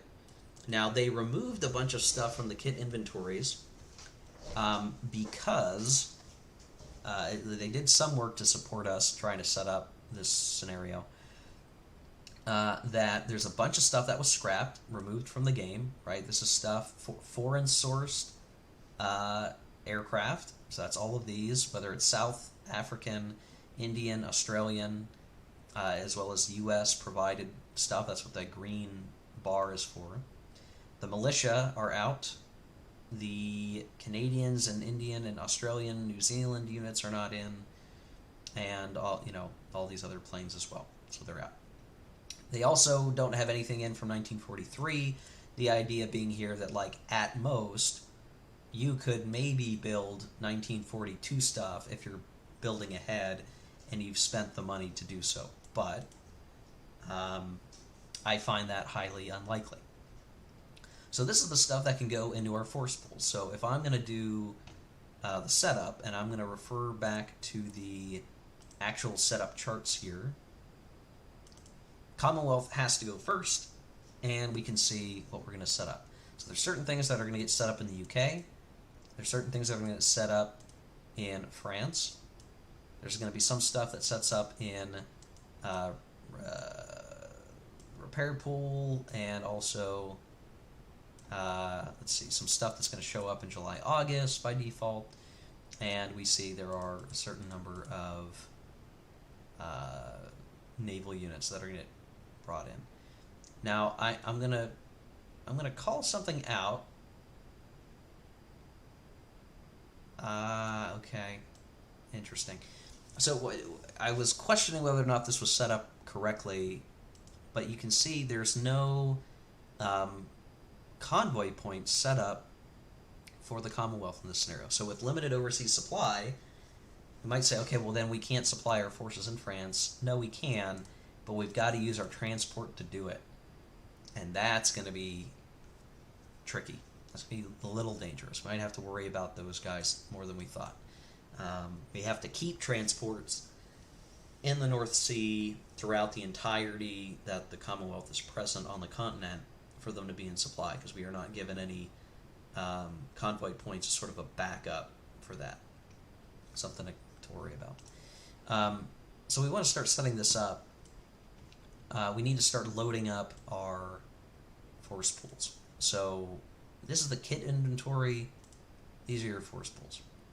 So there's some stuff that's already available. The reserves that come in, the Commonwealth reserves have been called out, so they're in the force pool to be made available, or they're part of the force pool to set up. Otherwise, we need to start loading this stuff up. So we are playing with these classic game counters, right? So here's some, let's see. This is an infantry. That's an infantry. This is a motorized. So find our motorized force pool. We've got Mr. Gort. So we know we're going to set up Gort. We're going to go throw him down in France for now. It is 1940, so we have access to these other units as well. So another motorized and a mech in our force pool. It is past 38, so we do have an armor in our force pool and a cav.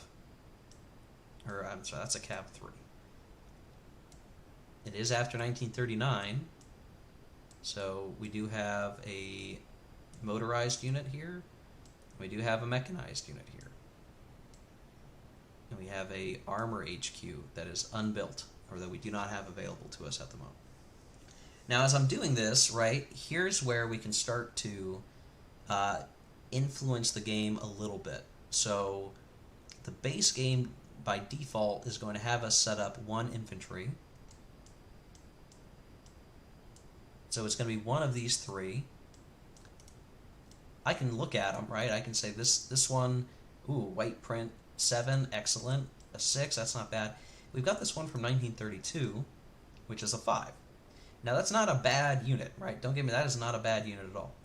We are going to get one at setup, and then maybe we're going to build one.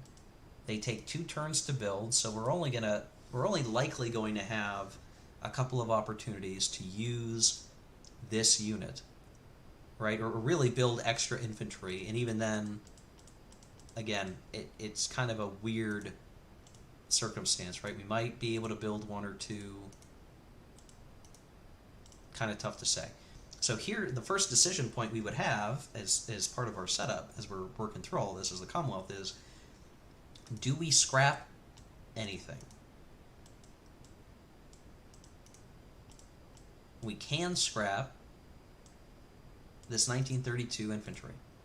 It is the weakest infantry in our force pool, and anything else that we build is going to be better.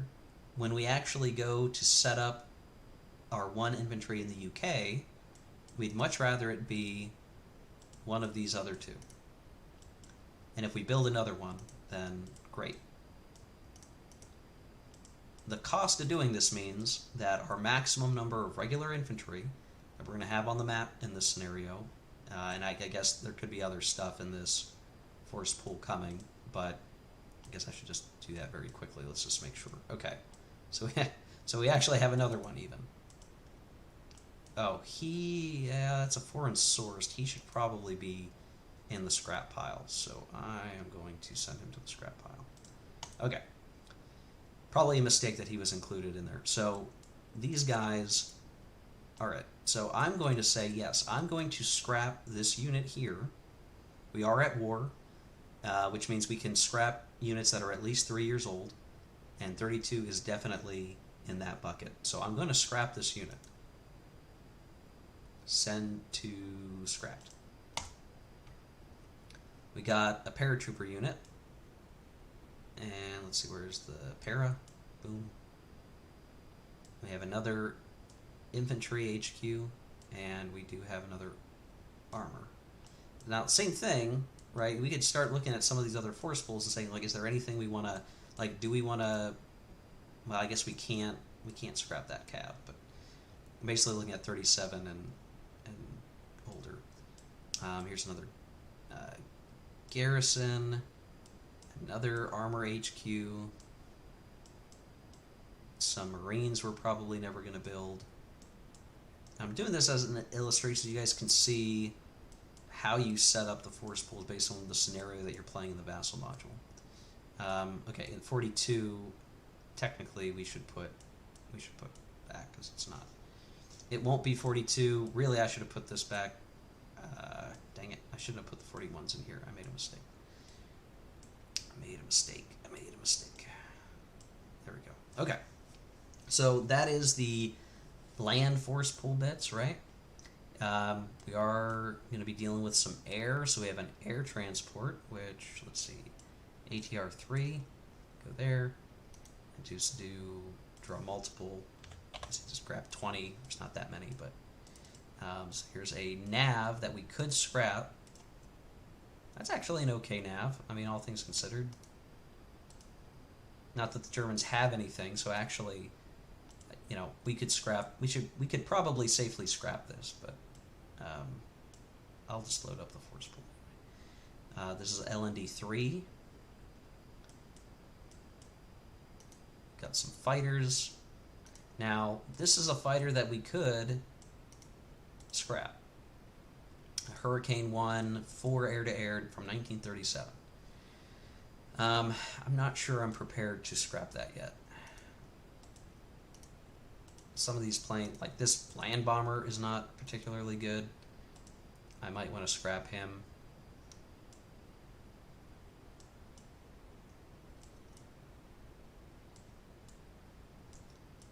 When I look at what else is coming in the force pool,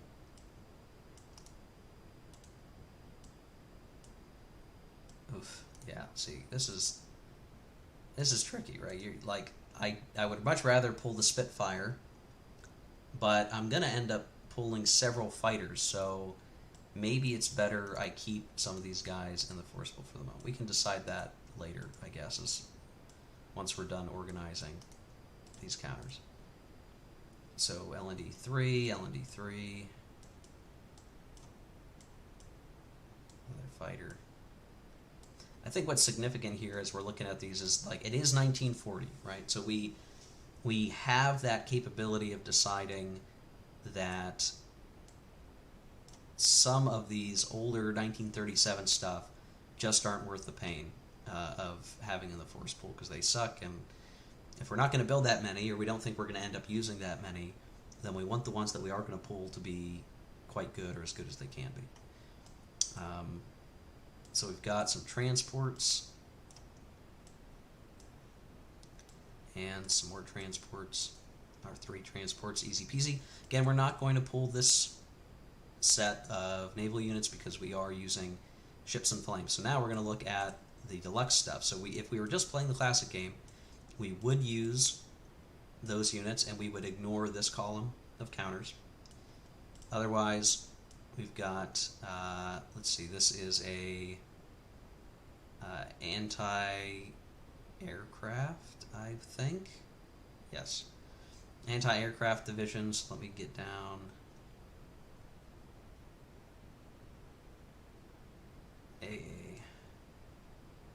Oh, that's a motorized AA, my bad. Okay. This is a motorized artillery. This is a standard infantry division. We've got a supply unit, which I don't think we're going to end up...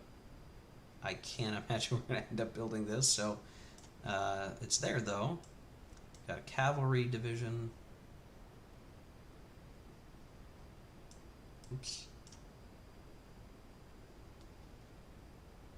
We've got some flak, which...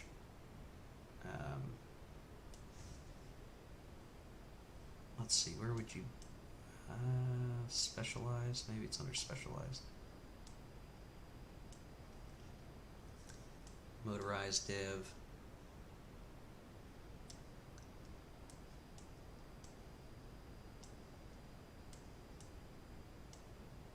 This is anti... I think that's anti-tank. Motorized anti-tank. Engineer. Motorized. So you can see doing this adds some level of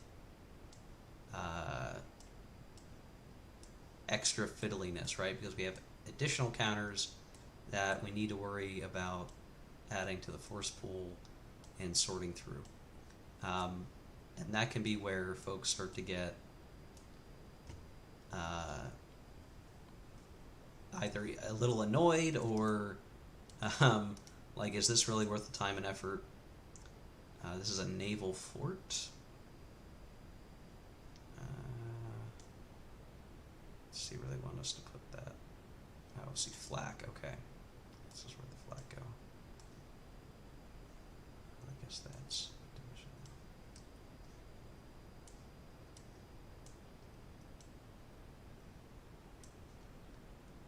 We got forts. We could build fort hex sides. Again, I'm not really sure that's going to be worth our build points for this given scenario. But in the full campaign, you might say, hey, we're going to build some fort hex sides.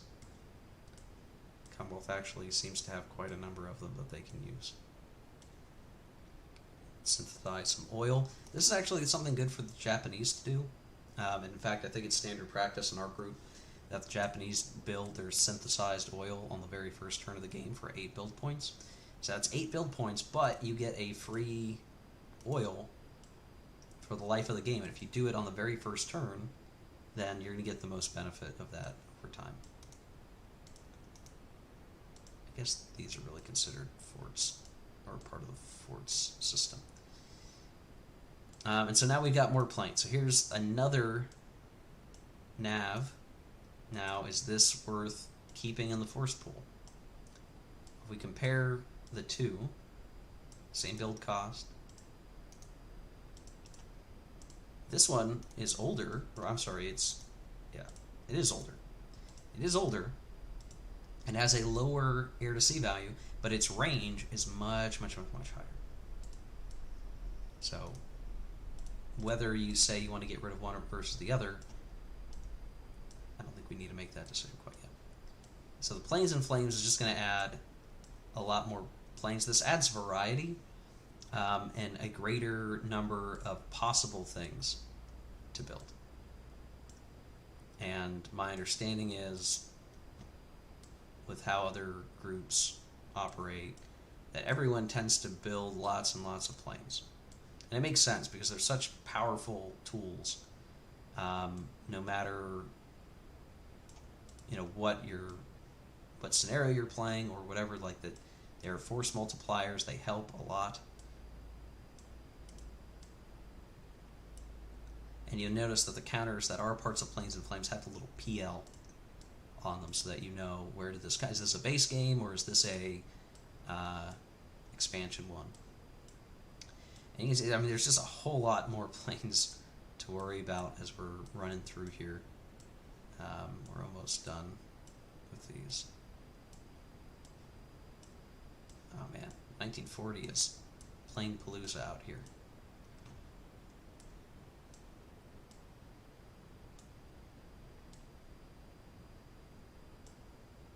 This one has a orange back. This means that this is a plane that can be lend-leased to the Soviet Union. So if it's like, hey, the Soviet Union needs or wants some more planes, the Commonwealth player could optionally provide that to them.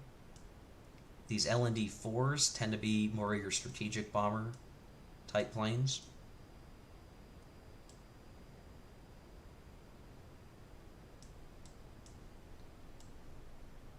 And these Fighter 3s that have 3 turns to build them, these tend to be much higher range.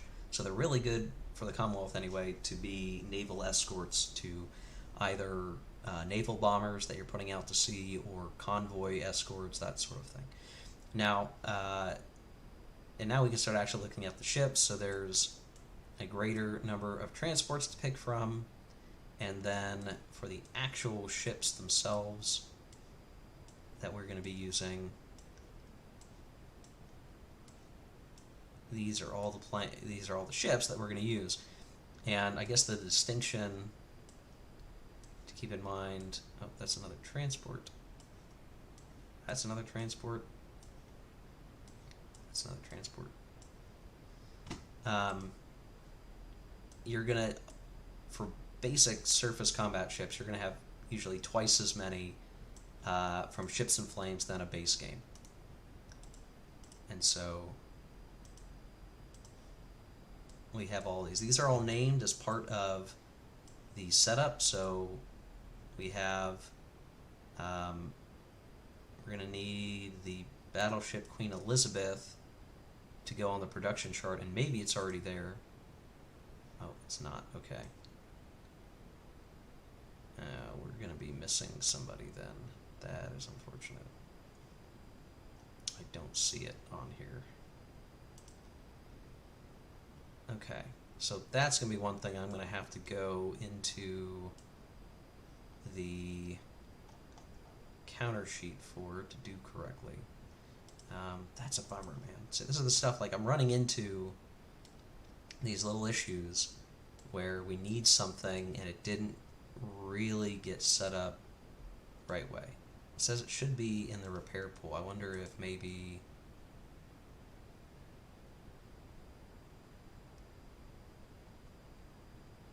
it should be on the production circle in the repair pool up here, but it is not there. So how we would address this is you go out to the counters and say, show me Commonwealth, show me Deluxe, show me Ships in Flames, show me battleships, and I gotta fight with the margins a little bit. There we go. So that is our missing ship, and the setup tells us that needs to go into the repair pool. Yeah. So in the Vassal module, it looks like the production circles are, there's one for the Allies, one for the Axis. The repair pool is up here, the construction pool is up here, then you've got Lend-Lease pool and reserve pool.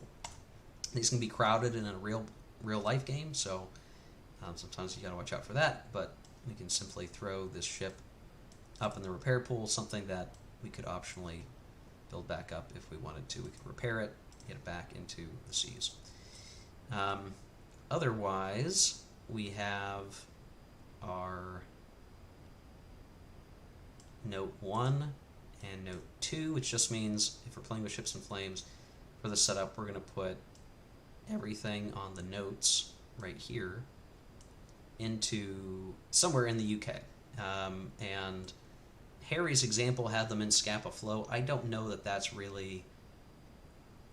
not necessarily needed. You could, for the purposes of this scenario, you could just as easily put it in Newcastle, and the effect would largely be the same, other than, well, okay, so the Germans have their naval bomber, and it maybe has enough range to get to Newcastle. We'd have to look at that. So I don't mind sticking them in Scapa Flow just to keep things more or less similar. Okay, so we need the Nelson, have that. Resolution, have that. The Revenge, have that. We're Spite. And then we need the Barham. And the Ramillies. Rodney. The Royal Sovereign. Valiant. And then we're going to pick... let's see if I can... There we go. We need to pick 3 transports. So transports are... What will usually happen when you do these setups is that the specific name ships will have a counter. You can grab those. You can set them up where they need to go. The transports, amphibious units, and subs, however, are drawn from a force pool at random. And there are 7 transports in the force pool. We need to pull 3 of them. And if I just flip them to show, what's the difference between some of these? Well, the main difference is the newer ones are going to have a 4 orange number, which is movement allowance, and in some cases 4 range. That just means they can get to a higher C box, which is generally better. And you can even see some of them have better armor ratings. So ultimately, we want to scrap ones that are not as good, and that's going to be the oldest one. So we could, if we wanted to, scrap some of these. Now, I don't know that I would scrap a whole lot of transports, because in a campaign game, you probably want as many transports built as you can, because you need a lot of sea lift. Given this scenario where you hope you don't lose any, say I'm going to scrap this one. I'm going to scrap this one. Oh, actually, see, this is what gets you guys. Gosh,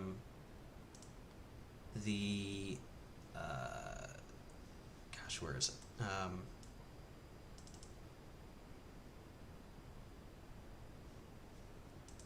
I can't scrap the naval units, I don't think.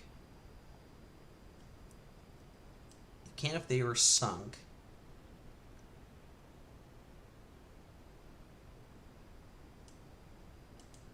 You may not scrap any other CV, VB, CACL. So I guess this means if I wanted to, I could. I could scrap those transports if I don't want them. If I don't think they're good enough, I can scrap them. So we will do that, and then we'll leave 5 in the force pool in case we end up needing to...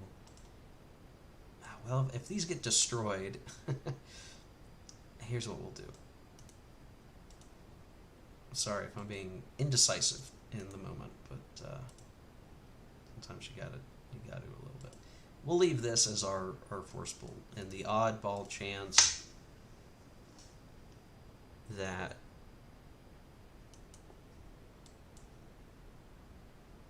you know what? No, we're just gonna scrap this guy.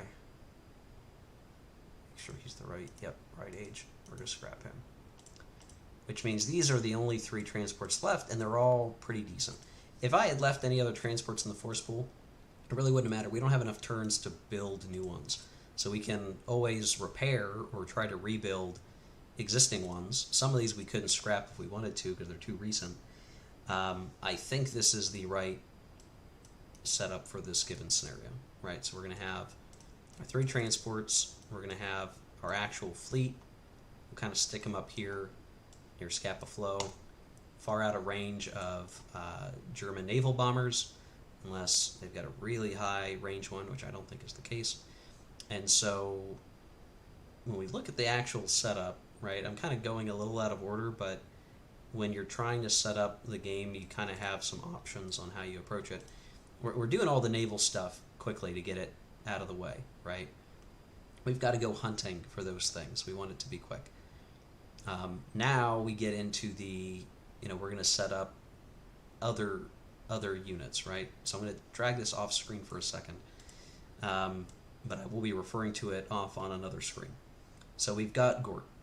Now Harry had him set up behind the river line here of the Seine, protecting this resource hex and far away from the immediate front line, right? If we reference my John Madden map here. And I think that is fine, but he's awfully far away. And I say that because this number in parentheses sometimes also matters for range, for offensive points and such, but because the Commonwealth are not going to have any offensive points, it's probably fine for me to stick him there. That's fine. We're going to pull 2 motorized infantry. So, and this is for France, so I'm doing the second line of the setup. Now, what's interesting is that we have 4 possible, and we could have scrapped these 2. So if we look at them, certainly these 2 are the better ones to draw. We can scrap these. The only difference is that's less units we can build in aggregate. They take 3 turns to build, so if we lose one very quickly, we might be running out of units. I think, at least for this scenario, I think we're okay to scrap these guys. Now, in a larger campaign game, I might not be so swift to scrap, but I think in this case, we're going to scrap both of them. So now we have 2 motorized that we're going to set up, and if we follow through with the setup that Harry had, they're going to be up along the border of Belgium. Pretty straightforward. And there's nothing else that will get set up onto in the France area of the map, even with the expansion stuff included. So we are functionally done with our France setup for the Commonwealth, which is basically mirrored for Harry's setup. It looks like he did not choose to scrap as many units as we did. This could be where I'm making a poor choice, but ultimately I think we'll be okay. Now for the mech, we get to pick 1 mech. This is the only one that we could scrap, is this guy. I'm willing to say that because this is pretty expensive, we can scrap him. And then these are our only choices, and we'll pull 1 randomly for the mech that needs to be in the UK. And we pulled the later one, which is the better one. And we'll go ahead and follow Harry's setup and set this guy up in Scapa Flow. Scapa Flow is considered part of the UK because it's part of the UK home country, because a Commonwealth Marine could walk from this hex to the Scapa Flow hex. So this is permissible. So he is set up, he is good to go. And then we're going to pull 1 infantry, regular infantry, and because of previous scrapping, we could scrap this guy.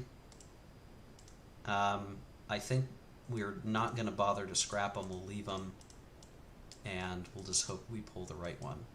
We don't, but a 6-4 is fine. So we'll put that infantry in London. It's kind of the best one we could really hope for. We also get to put into the UK some additional units. We get to pull 2 guns. Now, what's tricky with this is that when they say guns, it can be kind of whatever. So the actual rule on the guns is, let's see if I can find it.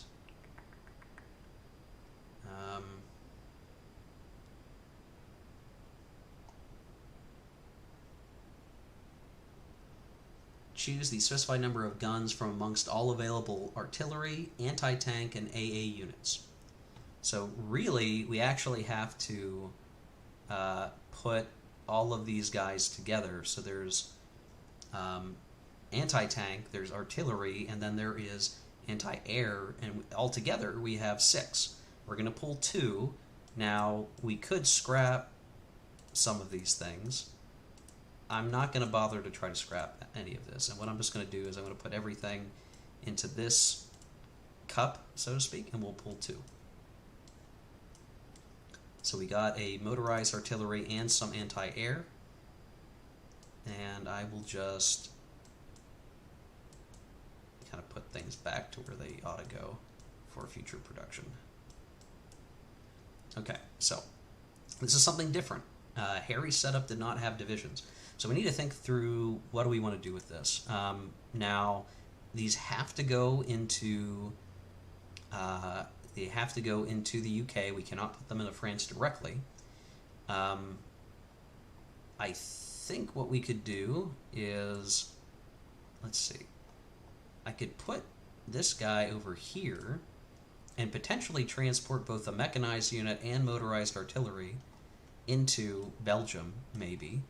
So I think we're okay to do that, because this artillery is not going to help us sitting in London, probably. Then this anti-air could sit in London and provide some protection, but I don't think that's super valuable. And so what I think I might, well, so here's my thinking. I could have all of these guys here, transport them, get them into here, and help this area. But I'm making a sacrifice in that this whole stack of a corps and 2 divisions have to be in Belgium, and they can't leave it. And the more units I put into France, the harder it is to get everybody home, because we're only going to have 3 transports. So, and every single unit we put into France is going to be potentially a victory point to give the Germans. So I think what I'm going to do with this anti-air is I'm going to set it over London, and that's just going to have to be good enough. This is tricky. It is like, where do we think we're actually going to get use out of these units? That may be the best choice that we have for the moment. What else do we get? Well, we also get an infantry division. There's only 2. I'm not going to worry about scrapping here. So we get one. He's okay.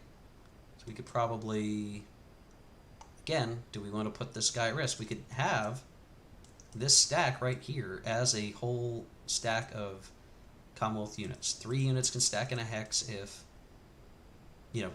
at least some of them are divisions. So we could have this corps, this division, and this division, which means it's a combat stack of 13 combat factors. It's not bad, right? We also get an engineer. We really only have the one option here. The Royal Engineers. Do we put them on the continent or not? Now these guys are tough because once we lose them, we're really not going to get them back. They can help provide penalties to an attack, but again, it's going to be a problem once they get kicked back into France. We don't have enough HQs. So, is there any use here? The engineers could be useful because it increases plane stacking. And if you want to see what that looks like, there's a chart up here, aircraft stacking. You see each engineer in a hex adds 1 to the plane stacking. So we could provide additional stacking in either Dover or Harwich or maybe here, and then the range situation works a little bit better for us. I don't know that that's really needed, but we could do that. And then we had a division of armor that's going to be a reinforcement. So we're going to grab this armor division. We're going to pull up our production circle. We're going to drag him on the September-October turn.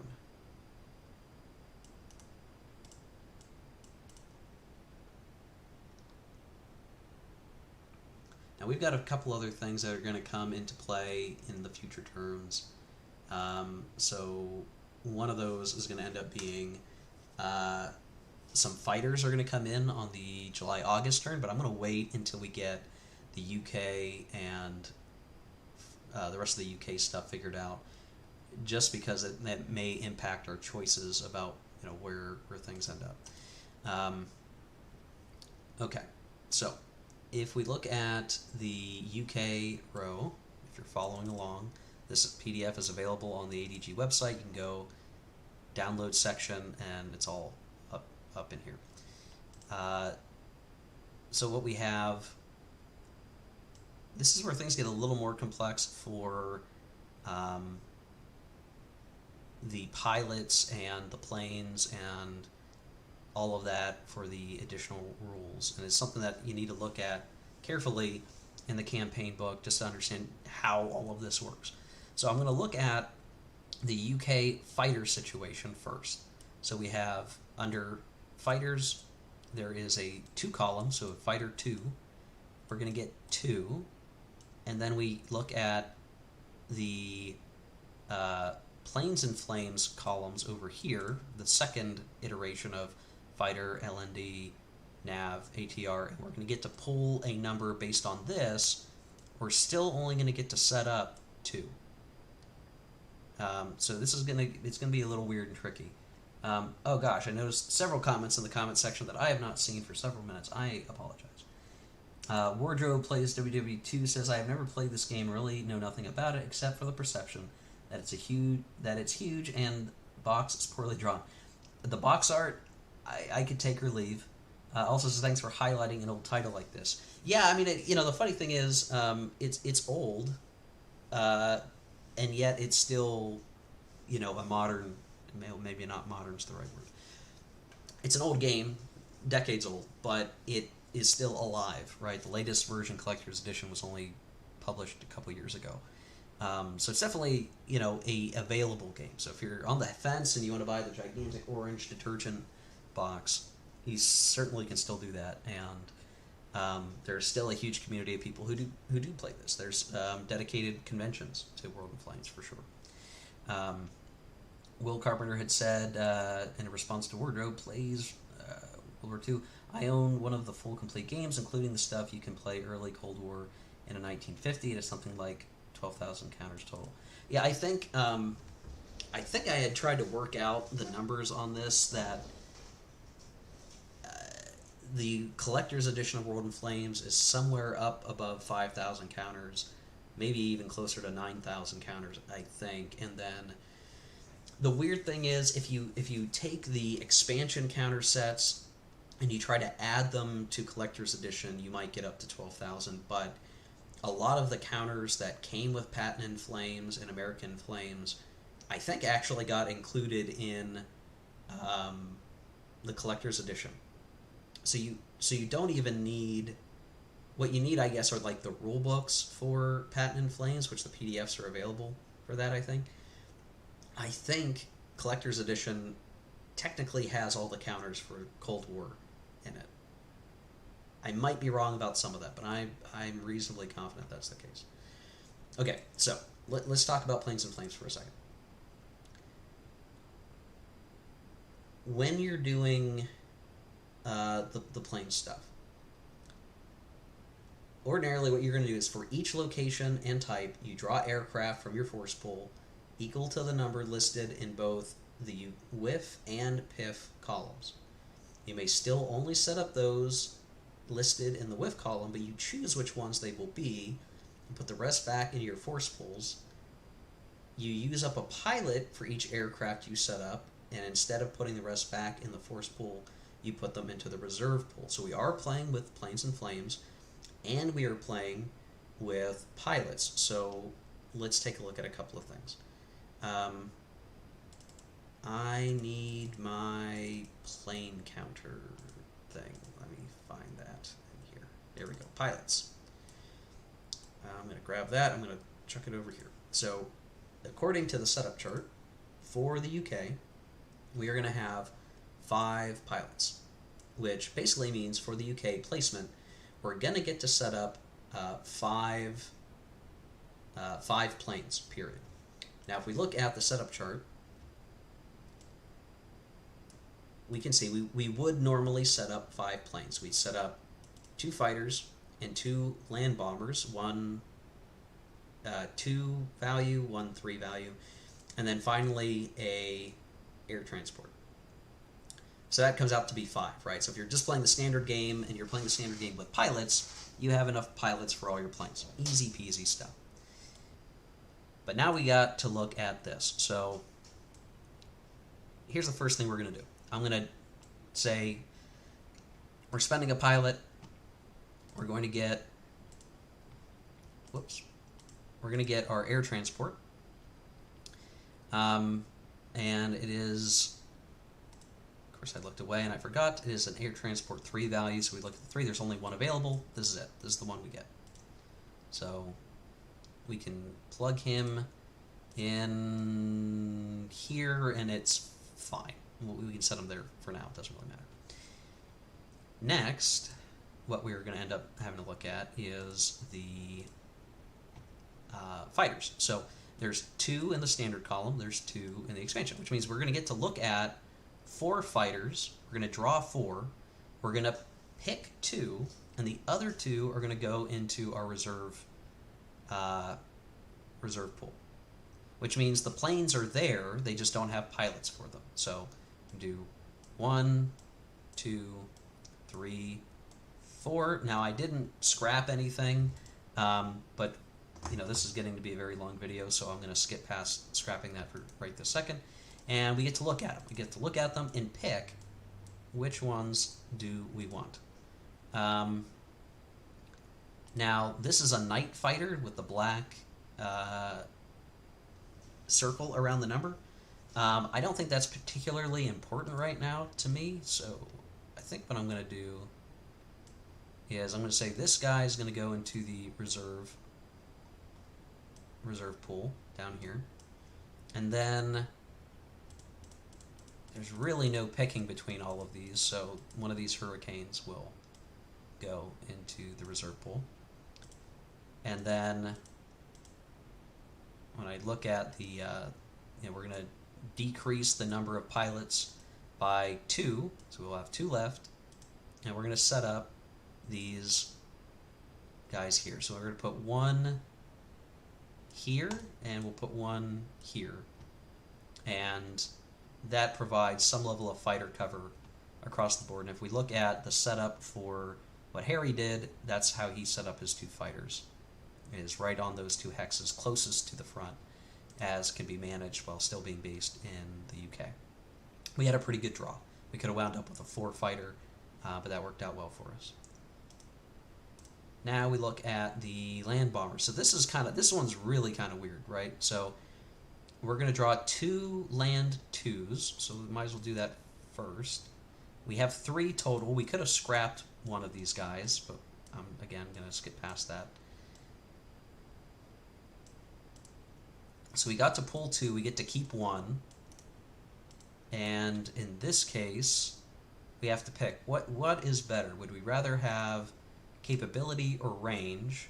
Well, a range of 6, let's say base here, 1, 2, 3, 4, 5, 6. That's really going to cover us most of the way. 1, 2, 3, 4, 5, 6, yeah. So I think we're going to pick capability over range, and we're going to put this guy likewise in the reserve pool. And if I check what Harry did, by point of comparison, yeah, he put a similar LND2 in this hex. It can reach most of what we're going to care to deal with. Now the next one is kind of weird. I think this is a good illustrative example. For the LN3, we're going to get to pull 1, 2, 3, 4, 5. We get to pull 5. We're only going to get 1. The other 4 will go into the reserve pool. And in terms of where is this, if you look at the latest campaign book, page 4, it's right here. They talk about setting things up. You're going to draw aircraft from your force pool equal to both whiff and piff column, but you're only setting up what's in the whiff. The other ones go into the reserve pool if you're playing with the pilot rule, right? So that is what we're doing.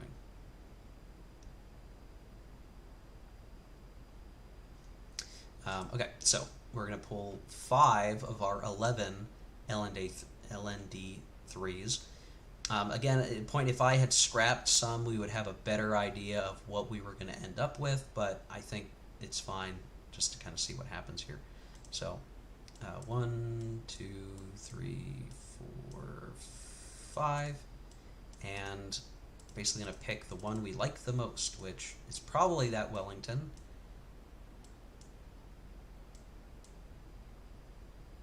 Yes, okay, so this is certainly the best one, and the rest of these 4 we can put into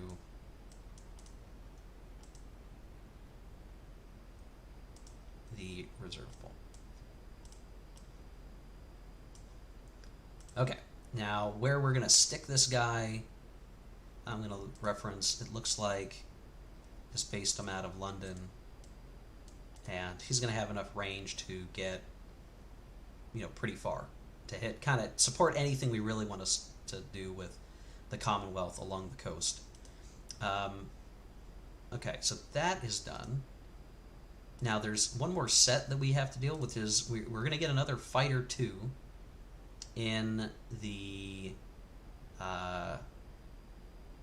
September-October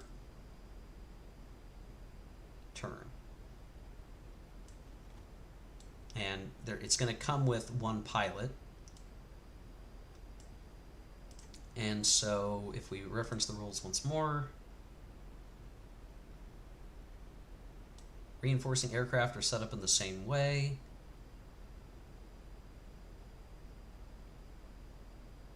And see, that's the key difference. So when it's going to set up a reinforcement, you put both aircraft there, and because it's just the 1 pilot, you're basically going to pick which one's going to go on the map at that time, on that turn, and then the other one goes into the reserve pool. So for us, that's a really simple thing to do then. We're going to crack open the production spiral. Again, we're going to reference that it is supposed to be, let's see, July, August. Find our July, August. So in here, we're going to get 2 fighters. Which one are we going to end up using? Probably the Hurricane, right? Set that there. And then we also have the pilot, and there's sort of this easy to use counter. You can clone it, you can increase it, you can decrease it depending on the number of pilots that you have, and we're going to set that there. So we know we're going to get at least 1 more plane automatically on July, August. So very quickly, we're kind of getting long in the stream at 2 hours and almost 15 minutes. I might need to stop here for the day very soon, but I want to mention a couple of things. So why play with pilots, right? What is the point? What is the point of having the planes that I have and then having these additional planes in the reserve pool? Well, I'll show you by, let's see, where's the air combat chart? Air combat, excellent, okay. Here's the air combat chart. When you, now there could be a whole illustrative example, but I want to focus on why to use the optional rule. When you have an air-to-air combat, the planes involved are going to compare their air-to-air ratings. The difference tells you what column you're going to use. You're going to roll 2 dice. You're going to add them together. The way that this table is set up, which I think is very interesting, is that average rolls are the worst. Results that are on the ends of the bell curve are good. Low is great. Really high is great. In the middle, not so good. And you can see what the result is. It tells you what happens. So if you roll crappy, let's say you roll average and you get a DC result, then what happens is the defender, your opponent, gets to clear through one of their bombers. One of their bombers gets past your fighters. They get to go bomb the hex or do whatever they're supposed to do. You can see that the difference of the colors is down here. It's pilot death. So if there's a unit that is destroyed or defeated as a result, so AX, the attacker destroys the defender's front fighter or bomber, so a fighter or bomber is destroyed. If you had rolled a 3, say you got an AX result here, the pilot will survive. The destroyed plane's pilot will survive unless it was shot down in a sea area without a naval unit or port. If it's yellow, maybe you rolled a 15 and it's a DX, and you have to lose one of your own fighters or bombers, the pilot would survive only if it was shot down over friendly territory, if the hex that it flew to and had combat was in your home territory. And if it's one of the red results, then the pilot dies. Now, a pilot costs 2 build points and takes a couple of turns to build, a few turns, whatever, I think it's 3 turns. So if your pilot dies, that's really unfortunate. So it adds back that element of like rolling really high can be better than rolling low, but rolling low in this chart is still good. The pilot dies, which means the opponent not just lost the plane, but also lost the build points and the time for the pilot, and is the same if you were playing the basic game without the optional rule. You blow up a plane, the pilot dies automatically, and it's all gone, right? Whatever you spent for the unit. But what could happen is, and we'll use the Commonwealth as an example. Let's say we flew this Wellington into support combat and it gets shot down. But we got lucky and it was a green value, so the pilot survives. So what is supposed to happen? Well, how you handle that is the plane goes into your force pool, back to your dead pile, or you scrap it, or whatever. So this is off dead. If your pilot survives, you can say, okay, well then, maybe we had no pilots, or maybe you had a couple of pilots in reserve, whatever the situation is. You increment it by 1. The pilot survived, you have a free available pilot.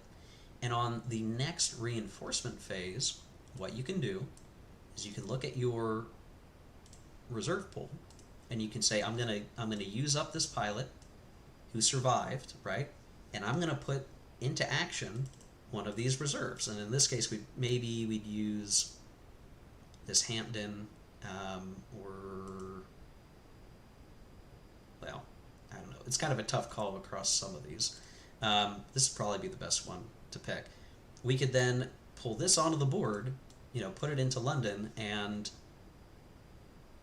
it's like you didn't have to spend several turns rebuilding a unit. You were able to get back into action much more quickly, and that can be a huge benefit, and just helps with the granularity. Like, not every loss is catastrophic. Sometimes a loss can be mitigating, and you have a lot more flexibility in what you can do on the map. And for production, just as a reminder, I'm going to flip this guy for a second. If you were playing the base game without optional rules, this nice bomber we have here, this Wellington, would cost 5 build points and 3 turns. When you're playing with the pilot rule, every plane is 2 build points cheaper, because in the base game the pilot's built in but always dies. With the optional rule, that pilot is built separately, so this would only cost 3 build points to build. Still 3 turns to build it, but only 3 build points. And one of the things you can kind of do, if you really wanted to, is, because pilots have their own gearing, and assuming you're playing with gearing, like, you could spend some time creating a crap load of pilots and like always be ready to swap in a pilot into a different plane, or be building lots of planes. But you can what you can even do is you could keep a smaller number of pilots but be building lots of planes. And what an option that you have available is, during production you can say, hey, I'm going to, at the end of a turn production, you say, I'm going to take the Spitfire off the map. I'm going to put the actual plane in the reserve pool, and I'm going to take the pilot out.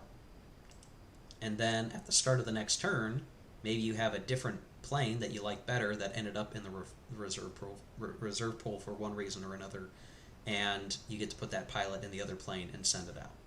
Now that takes some time, you lose some efficiency in messing around, doing all of that kind of stuff.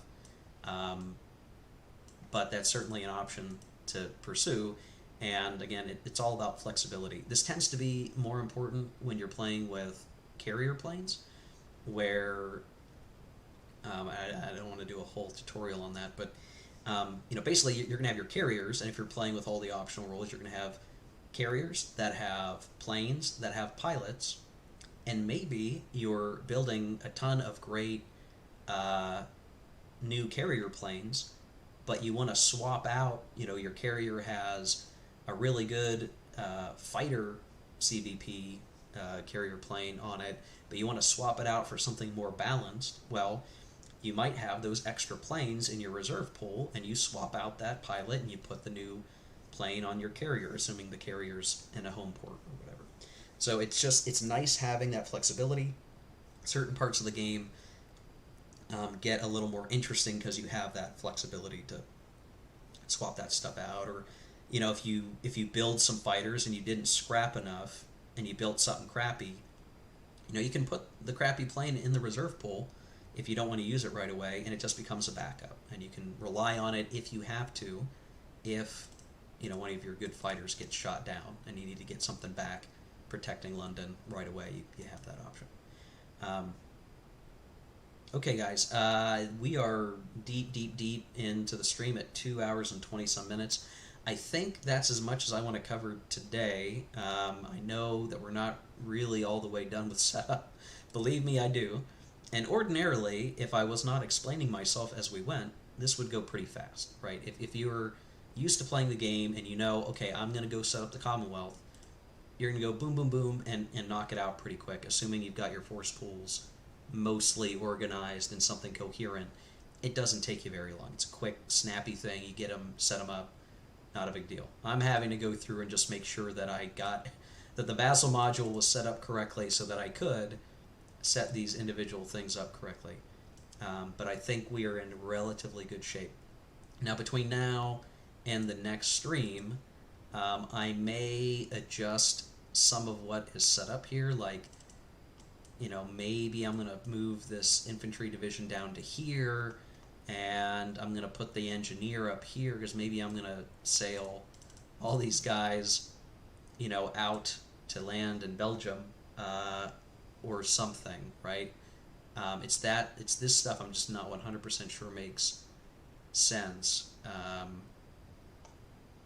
The division angle is what makes it interesting, because it's just like, is it worth putting the motorized artillery there to help defend if losing it gives the Germans a victory point?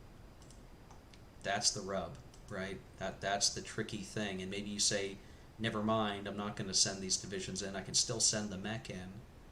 Maybe the mechanized unit and the infantry, but I'll leave the artillery out. It's that kind of stuff. And I won't say I'm a supreme expert for this given scenario anyway. In a larger campaign game, your decisions are going to be different, because by the time you've reached this point in a campaign game, you will have gotten through 4 or 5 turns, or 6 turns maybe, 5 turns, and your production could be very, very different. You might have less of something, you might have more of something, and whether or not you want to put a bunch of stuff into France, there's no victory points that way in the campaign game, so you're really just trying to decide how much do you want to put your own units at risk, delaying the fall of France, versus sending these units to Egypt or leaving them in the UK to defend against a sea lion or something like that. So your decision space in terms of production and placement much wider in a campaign game. For this situation where the pins are already lined up for us a certain way, that decision space is quite a bit shorter, but there's still, with all the expansion stuff, some good things to ponder what makes the most sense to tackle here. So I think we'll wrap it up here, guys. Thanks all who stopped by and left a comment. and who stuck around. I think what we'll do is the next time I can stream, which again I will try to put up a notice at least a day ahead of time, if not more so, that I'm going to be doing the stream, and what we'll look to do is set up the French next, because that is the next force. There's more to set up, but fewer places to put them, so it will hopefully be a little more snappy, and then we can do the Germans, and then we can get underway with the game proper. So I realize this takes a long time. It may not be all the way riveting all the time, but I think for the new folks, it's good to step through this, get an understanding of how this works. You can have a lot more fun, when I'm not dictating to you, I guess. Will Carpenter, thanks for hosting. Thank you for stopping by, Will. I'm glad to have some folks interested in seeing what goes on here, and we'll keep it going as I can. I probably will not stream next Saturday because that is my next scheduled World in Flames in-person game. So next week, probably off the table unless that gets canceled. I will continue to suck as the Commonwealth in my in-person game. But maybe the Sunday after we could stream. It's just really going to come down to availability. So again, you guys should get the heads up ahead of time. If you can make it, great. If you can't, the recording will be here on YouTube after the fact, and we'll go from there. So thanks for watching, guys. Thanks for tuning in. We'll take a closer look at the French and German stuff next time. Take care. Keep on gaming, and have a good one.